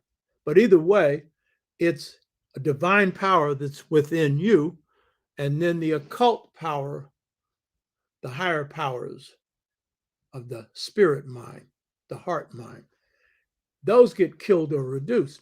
So that is what happens with the lie. And people whose lives are based on the lie are literally spiritually empty people. And that is a tragic place to be. So lying's a blot on your divinity. The lie is the basis for internal and external disorders. The lie that Saddam Hussein had weapons of mass destruction, you know what I mean? That caused all kinds of disorder.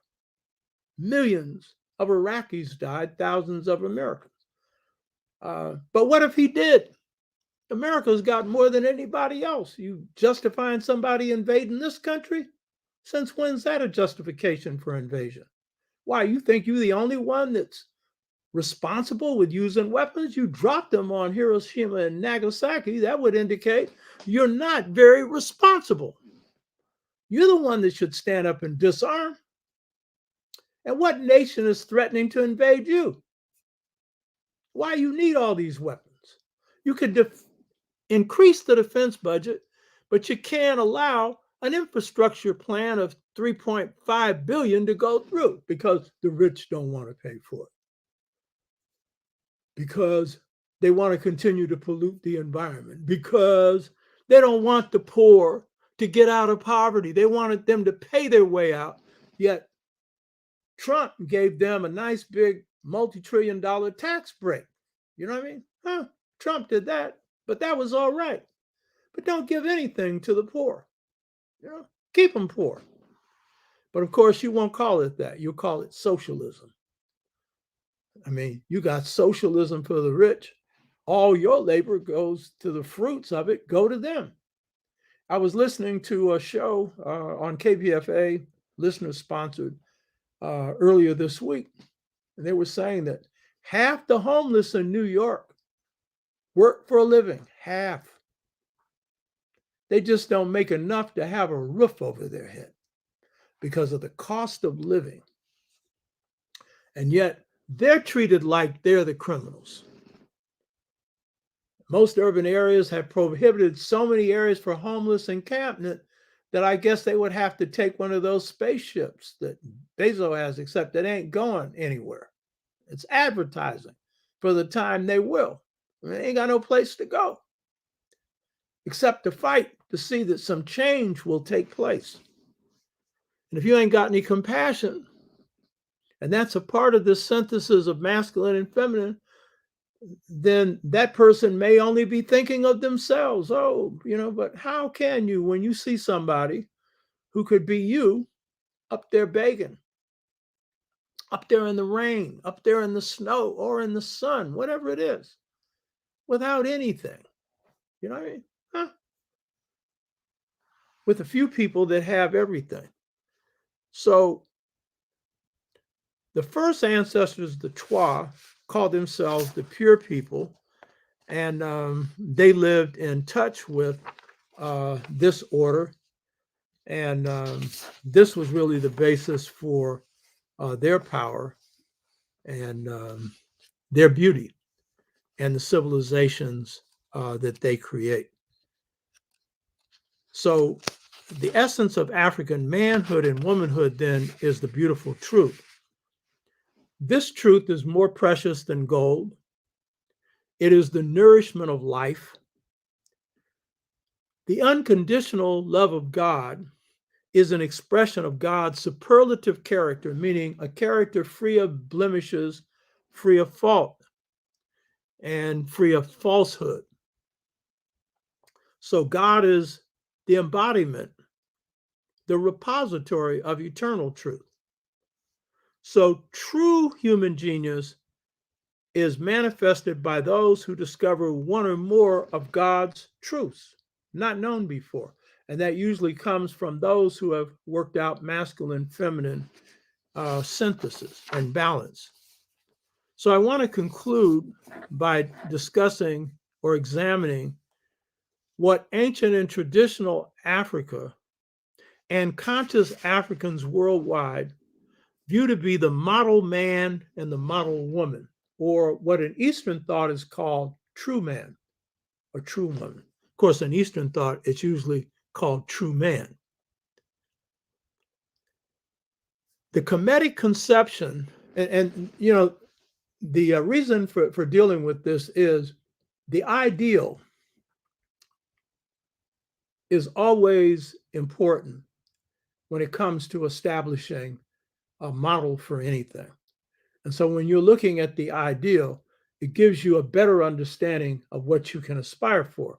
And understand this ideal is often believed to be unachievable, but it is achievable, but with great effort. This is not something that will happen automatically. It's like anything, it requires hard work, and in this case, a great deal of internal work. But it is the model that is always most important in anything if you are going to have a chance to rise to a higher level. And so it's important to look at what African people in their deep thought systems have conceived to be the ideal human being. And I'm giving you some paths to it, some ideas of it, the Dogon, cosmic connection, the balance of masculine and feminine, our whole stellar realm connection, and the connection to Ma'at. And this is a continuation of that connection, of the connection to Ma'at. So the ancient Kemites had a conception of the ideal man or woman, and this conception was called Geruma, Gerumaa. The Bambara ideal was called Ma'a. Now look at how close this is. What's lacking in the Bambara, or is absent, because I don't want to really say it's a deficiency, because this is Bambara culture. The Bambara don't have Jeru, but they have Ma. But you're going to see that what happens when you look at these two cultures, and this is one of the advantages when you go into African deep thought systems, to look at a number of them, because each one will give you some clarity on something that the other one isn't so clear on. Some may know more about something than others. Like I think the Dogon are the masters when it comes to astrophysics. The Kemites were great, but what we know, I think that we could say in certain respects, certainly the Dogon were more advanced. And that's true in all areas of deep thought. Different African people have a view on certain areas of knowledge and wisdom that others don't, or provide another angle for understanding what others know. And so this is the value. But also, the fact that you can do this kind of drawing tells you there's something greater in this. There's an African cultural unity. And this is something that Obenga, Sheikh, Dr. Theophil Obenga, Dr. Sheikh Anta Diop, and many others, Dr. Jacob Carruthers, many others, have understood that the unity of African culture far outweighs its differences, and the differences are there to be learned from. And there's nothing wrong with it. But generally, they come within a context. For example, I said this before, in ancient and traditional Africa, the great philosopher from Ghana, Ghanaian philosopher Kwame Gyeke, said, there was not a single atheist. Now, you want to talk about cultural unity? And while we have some now, and there's good reason for understanding why there would be some now, if you think God's responsible for all of this, and some of us do, even though God didn't do any of this mess,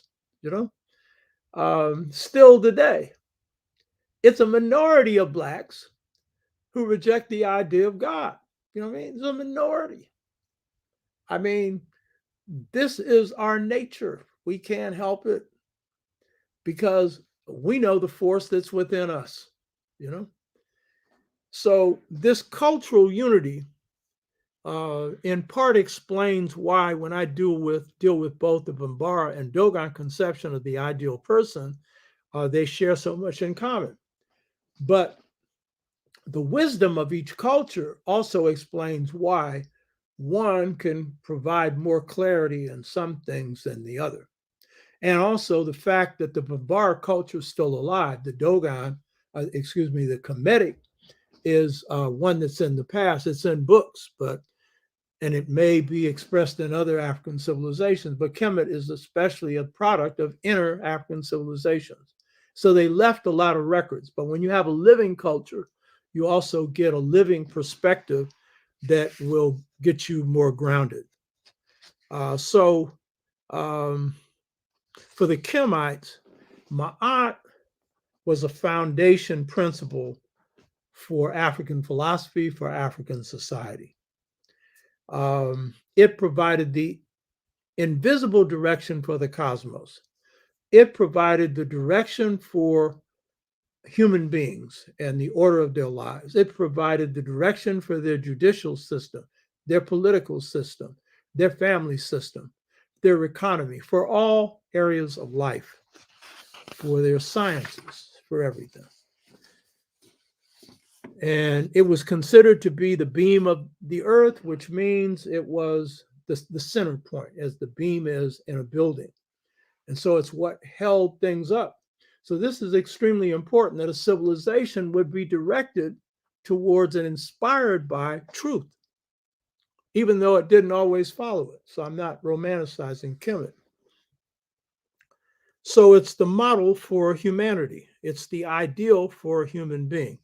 And therefore, the model human being. So Jeremiah derives from this concept of the truly self-mastered human being whose whole character reflects, embodies Ma'at. So this is really the basis for this idea of Jeremiah. Now, linguistically, in Medu Neter, Geru, Geru, means silent, self-mastered, self-controlled, and then of Ma'ah, meaning righteousness. So one who is silent, self-mastered, self-controlled, and who is of righteousness, which is the source of this. So this means a truly self-mastered, righteous person.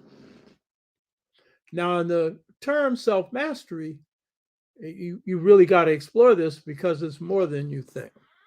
In translating the meaning of Jeremiah, the Kemites made it clear that the ideal man or woman is one who is in control of their emotions, but specifically one who's not hot-tempered, not one who lashes out emotionally, because that one is out of control. So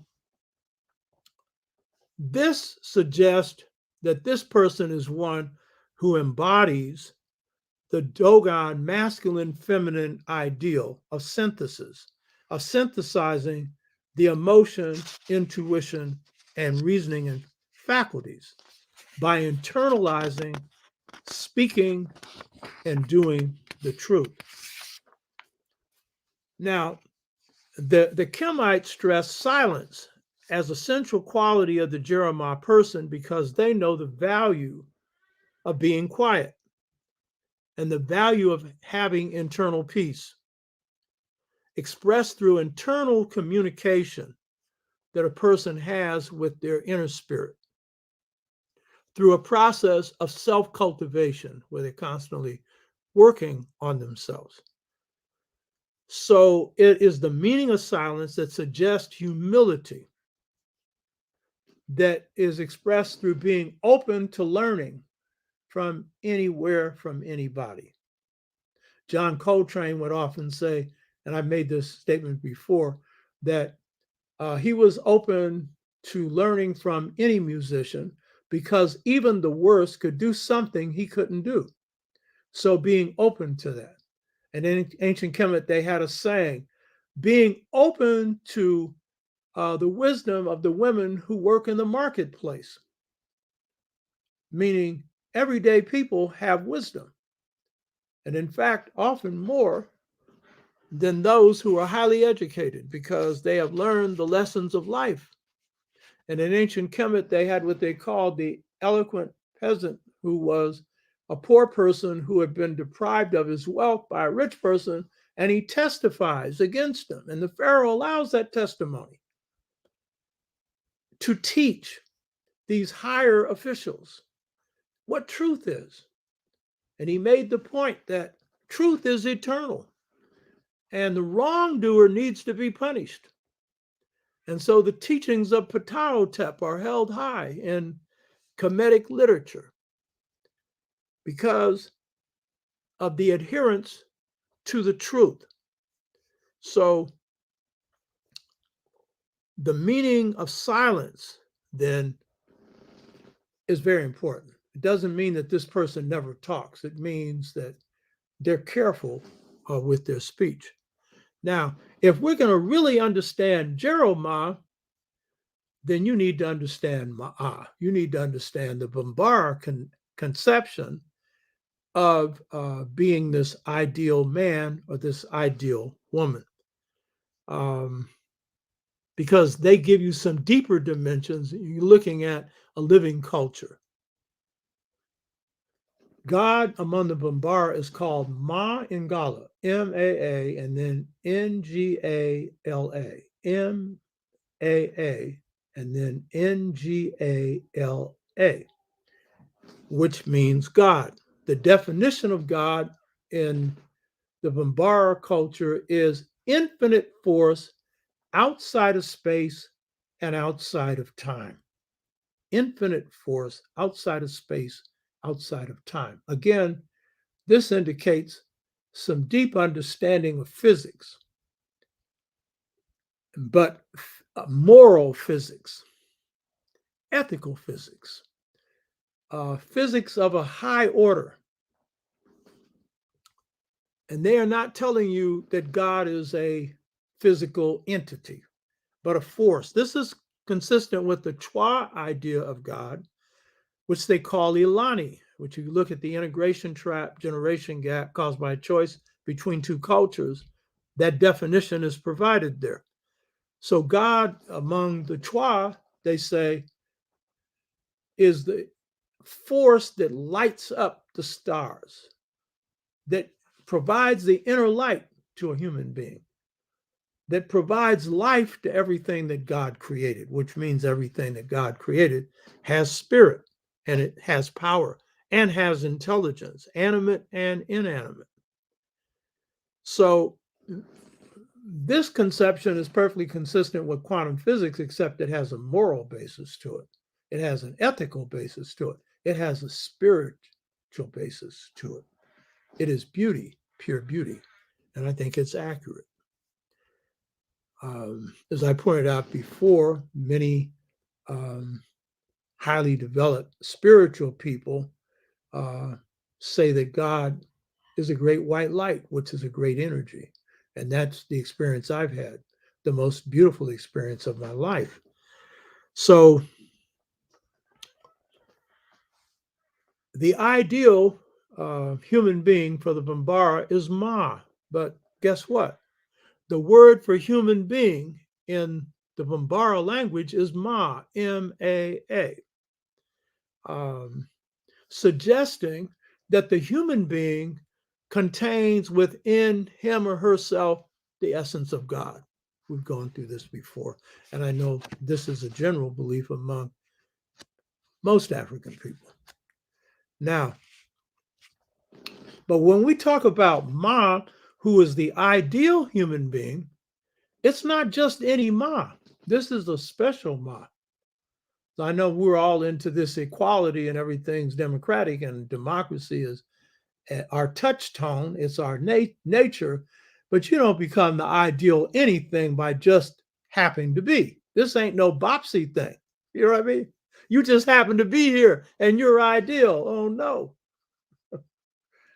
You don't get to be a Kobe Bryant who's I'm not comparing character to any of this, but you don't become great in your field just by riding on your talent. No, you got to work on it. You know what I mean? Even Muhammad Ali, when he was at his best, when he stopped training and got into the ring with the Leon Spinks, got, done in. Why? He underestimated him. And any heavyweight has got some power in his punch and could take you out if it clicks. And if you don't train, you're in a position to be slow, and so you go. You know what I mean? So he didn't get to be heavyweight champion of the world just because he had talent. He had to work on that talent. And he couldn't be put in the ring with the Sonny Liston until he was ready. If he got in there before he was ready, he's going to be mauled. And a good trainer could tell him when the time was right. You know what I mean? So Ma, as the ideal person, he may come from just anybody, but he ain't just anybody. Or she isn't just anybody. You hear me? It takes a lot of work to create Ma. Now, according to the Bombara, when God created man and woman, God taught Ma to be his interlocutor. That means the one of all the creatures that God created that God could, not he, have communication with. So God imparted the laws of the elements of the cosmos, how they were formed and how they continue to exist to humanity. And then according to the Bombara, Mangala installed man and woman as the guardian of the universe, charged with watching over and maintaining universal harmony. African people at large believed this and constructed their societies on this. And that's why the Dogon put such an emphasis on astrophysics. And while other African systems understood the connection between the human and the cosmos. So now the Bombara conception of the ideal man is also called Ma'a. But note, the only thing different from this term in Ma'at is minus the T, Ma'a and Ma'at. Now, the model man is not the ordinary man. He's not the one that just talks and rattles off anything that comes out of his mouth or her mouth. That's not Ma. Ma's not the ignorant. Ma's not opinions without authority of truth behind it. And the person who manifests that is not somebody who just has some arbitrary idea about something, and certainly is not somebody who has a disregard for the truth. Ma'a is model man or model woman. Ma'a is true man or true woman who achieves this status through hard work. This person in the Bombara system is a grand master, a master of all fields or of fields. But in all African systems, I want to stress this again, the sixfold stages of mental freedom, I want to stress this again with the mastery system that I'm laying out that replaces their pedagogy. What distinguishes Ma is ideal man, ideal woman is they live the truths that they know. It's not just knowing for talking, it's knowing for being. And that requires transformation. You just don't become the truth. You have to work on it. Whereas a true African or the true master of your destinies. And so I'm sure it was true in Kemet. It definitely was true among the Bambara. Ma, the ideal person, is one who speaks it and does it, but is a master of it, has had to spend many years in whatever their areas were, as a physician, as an astrophysicist, as a blacksmith, as a warrior, as a mother, as a father, but with specific skills. Motherhood alone and fatherhood alone doesn't give you that, but that is the basis for that, because that's the training ground for the development of high levels of human beings. And your mothers and fathers are your first masters, especially good mothers and fathers. So when the Bambara refer to the true man or true woman, they will say this. When they pass them on the street, they will say, he or she is Ma. There goes Ma. You hear me? That's the highest compliment that can be bestowed on a human being. They mean that this is the person that respects themselves because they are inwardly, now this is where it gets to be more profound than the Kemetic definition, because this is coming from a live culture, and I'm quoting the Bambara. They say that this is a person who respects themselves because they are in inwardly good order. You hear me? Inwardly. This is the key thing to get. The forces inside of themselves are in good order. Because the Ma person doesn't lie, he or she is a well-regulated person. I'm quoting the Bambara again. You hear me? A well-regulated person. This person is the master of the forces that inhabit him or her. Now, see, you don't hear this kind of talk with most people coming out of the Kemetic stuff, because they usually take the spirit part out, forces and stuff. Well, guess what? Ma'at is a force. You can't see it. It's a rudder of heaven, the beam of earth. It's not actually the stick that guides a boat. It is the invisible truth that guides the cosmos, more powerful than any stick. It's a force. Truth is a powerful force. King would often quote from the white thinkers, truth crushed the earth will rise again. He stood on this. This is what made him strong. When you stand on truth, no amount of money is going to buy you off. You hear me? And no amount of gunpowder is going to scare you.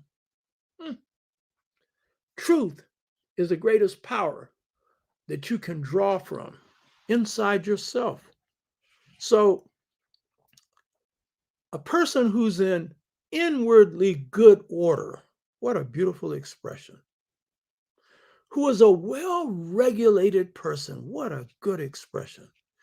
This person is the master of the forces that inhabit him or her. And we have many forces inside of us. And also we have many strengths and weaknesses inside of us. We all do. And so mastering those is no easy task, because a Ma person masters their internal forces. That Ma person brings harmony to those who are around them. George Washington Carver brought harmony to animals. It wasn't just human beings. Animals that he had cared for, whenever they saw him, they'd run to him. Why? They knew this was a good spirit. I know people who horse breakers, but they weren't horse breakers. They didn't break the horse. They communed with the spirit of the horse, and the spirit allowed them to ride him. White boys got to wear him out, you know. Africans know how to communicate with that animal. That animal feels your energy, you know. When you're in the presence of a good spirit, you can feel that energy. And when you are ever, ever, ever blessed with the presence of the divine one, then that's a feeling beyond all feeling. Beauty beyond all beauty. Love beyond all love. You understand? Because God's more than self-regulated. God is the regulator, but not of your choices. God does not make you Jeremiah. Let's get this straight. You make yourself Jeremiah. It's your choice. So this is none of this stuff of God commanded or any of this. You, through your own internal work, your own internal balance, make this possible. Make this self-mastered person. And I really want to stress that while Jeremiah and Ma, that person, is one who is self-mastered, it's not in the Greek sense of putting reason in charge and everything else is put out the window. No, it's the synthesis of the emotion, the reason, the intuition, and being guided by the higher order of the truth. That is what provides the basis for the self-mastered person. Now,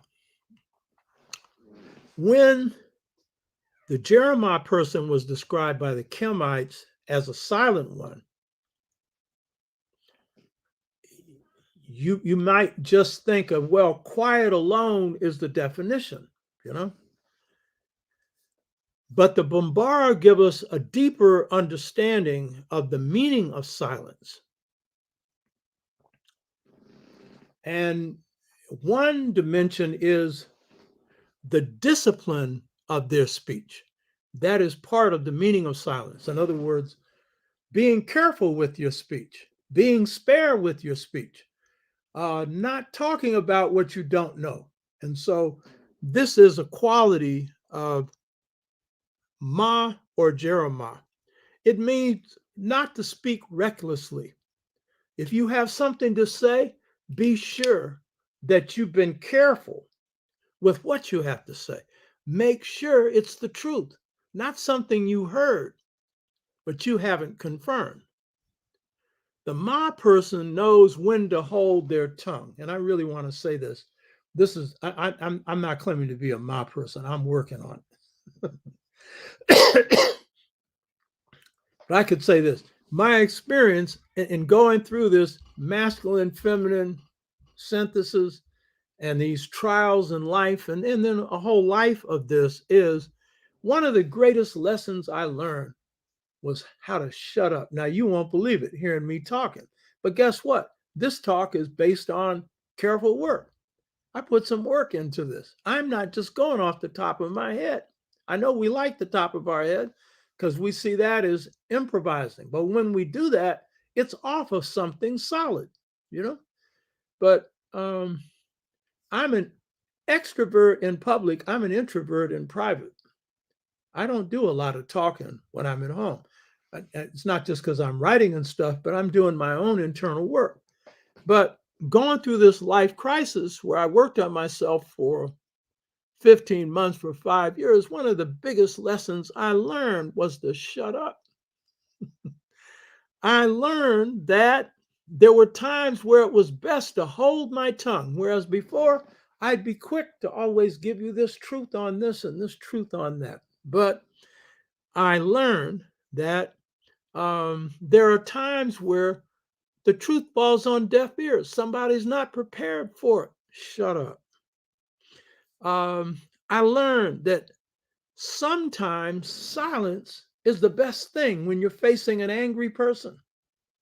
Be quiet, listen. I always knew that before. I've always been good at that because in working in groups, you know, you've got people who are in all different kinds of places. But I learned it at a deeper level. I learned it at a deeper level. I learned that silence could save a person from embarrassment. Sometimes you might have something to say, or I might have something to say to somebody they need to hear, but not at that time. And not in the presence of others, which I was usually sensitive to before. But sometimes just to be silent at that point, let the person say something that's clearly wrong, but it ain't the right time to be talking. And then sometimes when I would then sit down with the person and give them my opinion, they thank me for not having jacked them up before. And I wasn't trying to jack them up, but they weren't ready to hear it then. And it was embarrassing, you know? Silence can be a sign of respect and a sign of tolerance, you know? Silence can also be a sign of humility because it reveals the person's wisdom to forego showing off what they know. Silence is also the recognition that there are things you just can't change. You know what I mean? And that's one of the biggest lessons I had to learn in the crisis I went through, because my life went out of control. My wife was at that point delusional, and I was trying to control that by it didn't happen. It didn't happen. And then I had to realize this is real for her. You know what I mean? Shut up. Took me a long time to learn that, because I'm saying I didn't do this, I didn't do that. It ain't rational. You're dealing with something that's not rational. That was a big lesson for me. But there's a lot of things, because I'm a warrior. I'm in control. I've won all the battles I fought and all the rest of this stuff. And I got to learn this stuff you can't control. And guess what? It's some people around you you never want to begin with. And it's yourself sometimes. You know, sometimes there's some situations that are out of control that you face. Like today, I was on a half hour late. I don't like that. But that's what I had to deal with. You know what I mean? Being a perfectionist, that's real hard. You know what I mean? So Ma displays their Ma'atan qualities above all by their speech and by their actions. Just as a good parent displays their qualities, their good qualities, more than anything by their actions, but also by their teaching. So in conclusion, the most important task we have as people is to work to build the just society by working on ourselves while we work on the transformations in society. This begins by males and females aligning themselves with cosmic truths that are eternal. This is based on us working out our own balance with nature and with the cosmos, which is the greatest value of African deep thought, both African and African American, is that it aligns you with the cosmos. And that was the most valuable thing that I got out of Dogon deep thought, was that it showed me how out of balance I was, and then the need for me to work on the balance. And it had to do with thought patterns. It had to do with attitudes. It had to do with either or ideas, and working out in greater balance inside myself, because I knew that I'm an extension, we all extensions of Mother Nature, of the cosmos. And so it was this work of alignment. And so the alignment of thought pattern is real important. Malcolm, as I said before, had this statement to define his transformation. He said, first your philosophy changes, then your attitude pattern changes, then your thought pattern changes, then your communication pattern changes, then your behavior pattern changes. He's describing his own transformation. Now, he didn't know the sixfold stages, but he went through them. And had he lived long enough, he would have been able to stand back and see those. But he was giving you the markers. And the big marker is when your philosophy shifts. And so this idea of cosmic person, that isn't just something you talk about. If you know it and you are living it, then you are working out that internal balance within yourself. And that's hard work.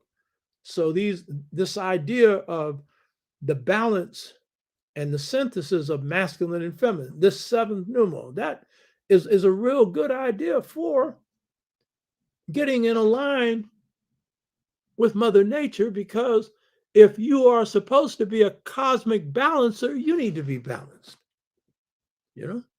And a cosmic balancer just means being kind to things, helping things. That's all forms of life.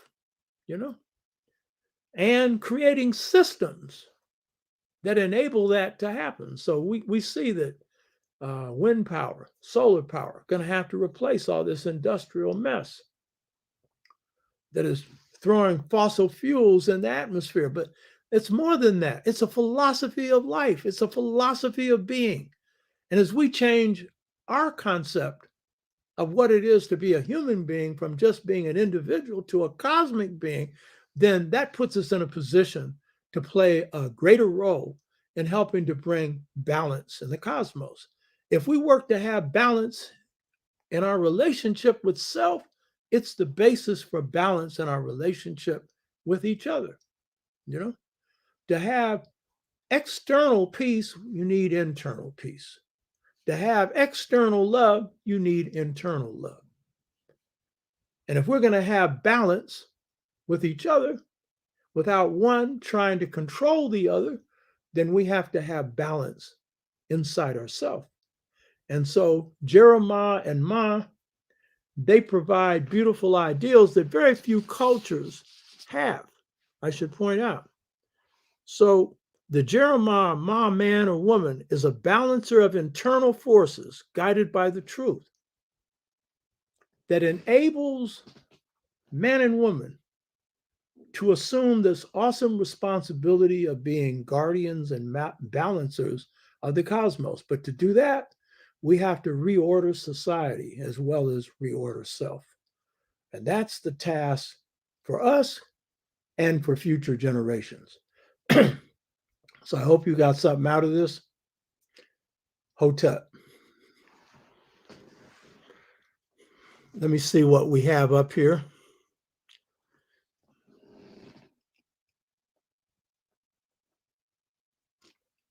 Oh, we got spiritual boxing. I like that.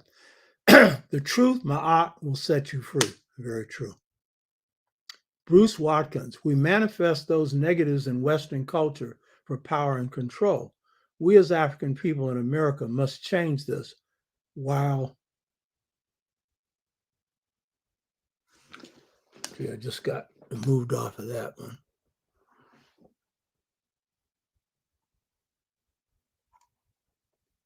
Let me see something. Okay, here it is. We manifest those negatives in Western culture for power and control. We as African people in America must change this while we are here. Yes, true.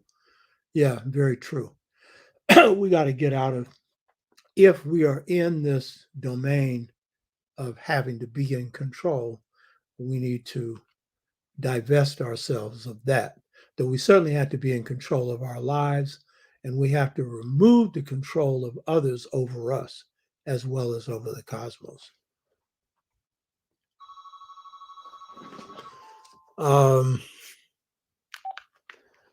Young Dub, DUB, there's so much power in the truth. Very true. Let me see what else we have here.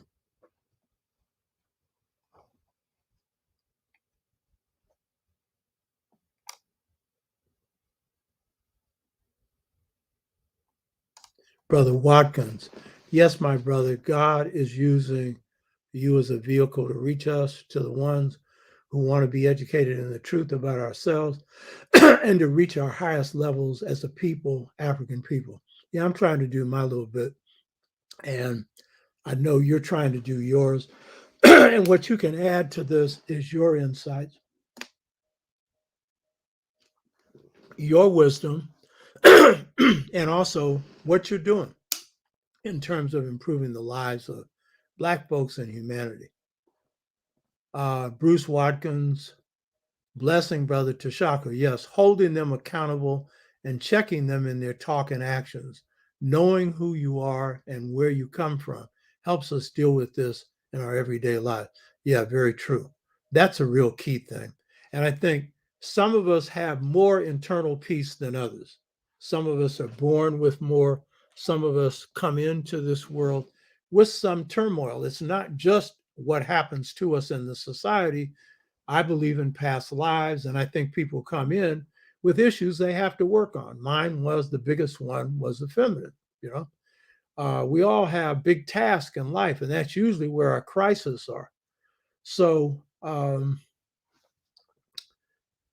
being able to work out internal synthesis and internal balance, being able to draw from the truth as much as we can in guiding us in our lives, this helps us to reach a deeper sense of internal peace, internal self-love, internal self-respect while we're doing our work in society. One thing I really want to stress with this Jeremiah and Ma conception of the ideal person, this was not a withdrawn person.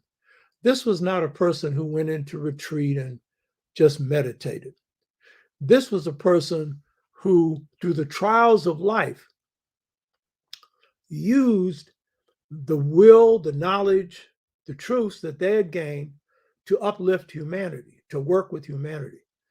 and this is the key to this, because Ma'at governs all fields of life. So this is not a retreat system of just going into yourself.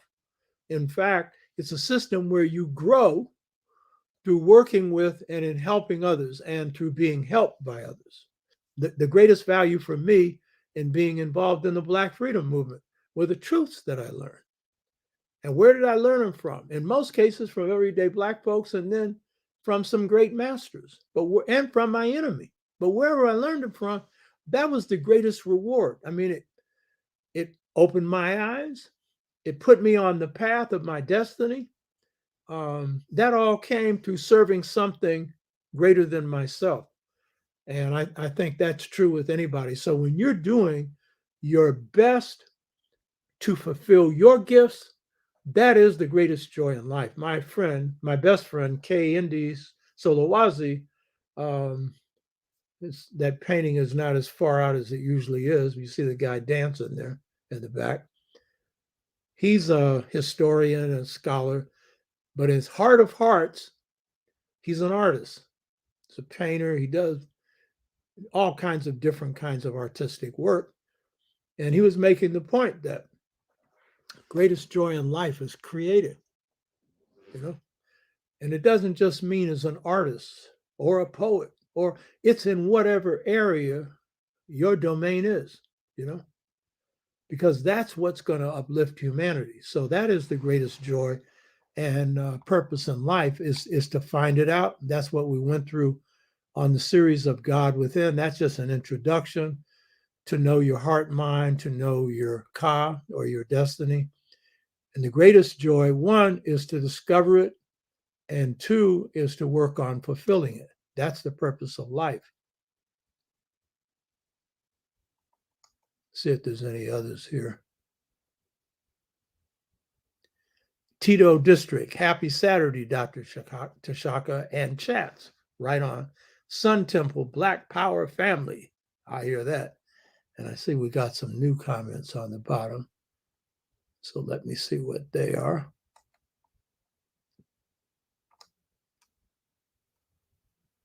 Gladys Harris, hello everybody, thanks. Robin, great lecture, thanks. Okay, and then Lynn Mosley, an estimated timetable, Baba Tashaka, on when the 12-fold stages will begin. Blessings for today's teaching. So we have been recruiting people to sign up for the 6-fold stages to mental freedom. And I haven't done a count lately, but I think it's around 24, 25. We need a minimum of 40 to start this. And I'll be bringing in a team of people to do this. And until we have that, we can't start, because that's a minimum. And I have 3 other people that have gone through this process that will be breaking off into groups with people, small groups, so you can work on the application of this. And there'll be a curriculum behind it. It'll be a year-long process. And the people who will be taking you through this, I took them through this, through the Black liberation struggle, through Pan-African People's Organization. And some of them are still active in this. And so they went through what one of the people who will be leading this, Thabiti M. Tambusi, calls immersion, where you have to be, this isn't just some information, this is for transformation. So you have to be involved, mind, body, and spirit.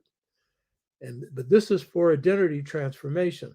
And it has to be tied to work you're doing in the community or in your family, on whatever level it is that you do work.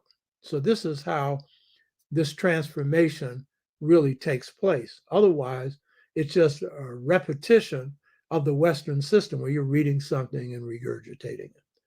So as soon as we have that, we'll be able to do it. For people who tuned in late, this was our first simulcast where the program is on both YouTube and Facebook.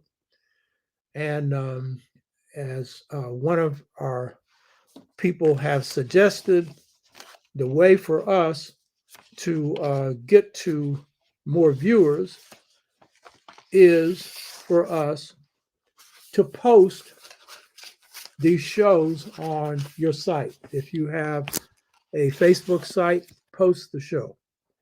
Whatever site it is that you're on, post it, because what happens is this shows an interest in the program, and then what happens is other things get enriched in this system, because we should be getting more viewers than we're getting, and there are reasons why we aren't.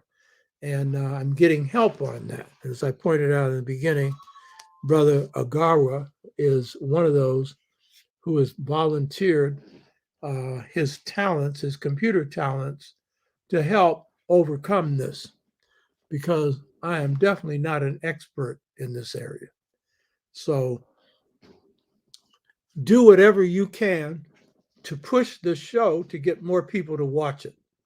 Because like I was on another show on YouTube that you probably know about, the Philippe Matthews show, and I had over 50,000 followers. Now, most of those people don't even know I have this show now. So we have to get that out to those. We had James Smalls on, who's got 1,500,000 followers on YouTube.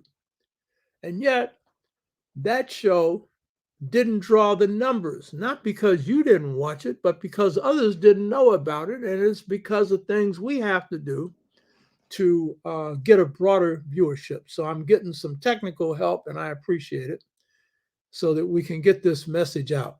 And every show we put on, this is designed for the long haul. This is not something that just for today. And so if you note, the show has themes, and those themes follow a particular order, like the Anu, the role of the Anu in creating Kemetic civilization. There were a series of those, you know.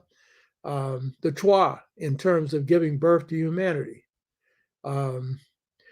Pan-Africanism. There were a series of those, and we brought out stuff not in any books. That's why I brought in Dr. J, Dr. Leonard Jeffries. He brought in, as some of you who are really wise note, gems of wisdom. You better believe it. You know what I mean? And we'll have more of that. Same thing with Dr. Obenga. You know, he was bringing in stuff that you're not going to just get in a book. It's wisdom. This is a mature scholar. The best one on ancient dynastic Kemet in the world. And the best multidimensional scholar connecting Kemet to African civilization. A magnificent scholar. So get out there and pump this. Pump it. And we eventually want to be on the other platforms as well. TikTok, Instagram, Twitter, and the rest of them. And so I'm getting help to get that, so we can get this out to more platforms. So I've enjoyed this. I see here Harun, El Ra, they targeted Kemetic pages and don't send notifications and unsubscribe random. Yeah, I believe that. But there's a way to overcome it. And some of you have other ideas for overcoming it. Give it to me. You understand? Because we're doing our best to share this with you, to empower you to do your thing. You know what I mean? To uplift African people, uplift humanity, and produce change in the world. You hear me? So that's it. Hotep, I appreciate it. And give me your vibes. And by the way, we're going to have a donation thing pretty soon because this has been coming out of my pocket. I had to cut back on some of my expenses recently, not because I didn't have the money, but there's a point where you just go so far. I mean, I'm realistic. So I'm going to need some help in that direction. So I want to say, Hotep, and I've enjoyed this. Until next week. This is Oba T, your original revolutionary.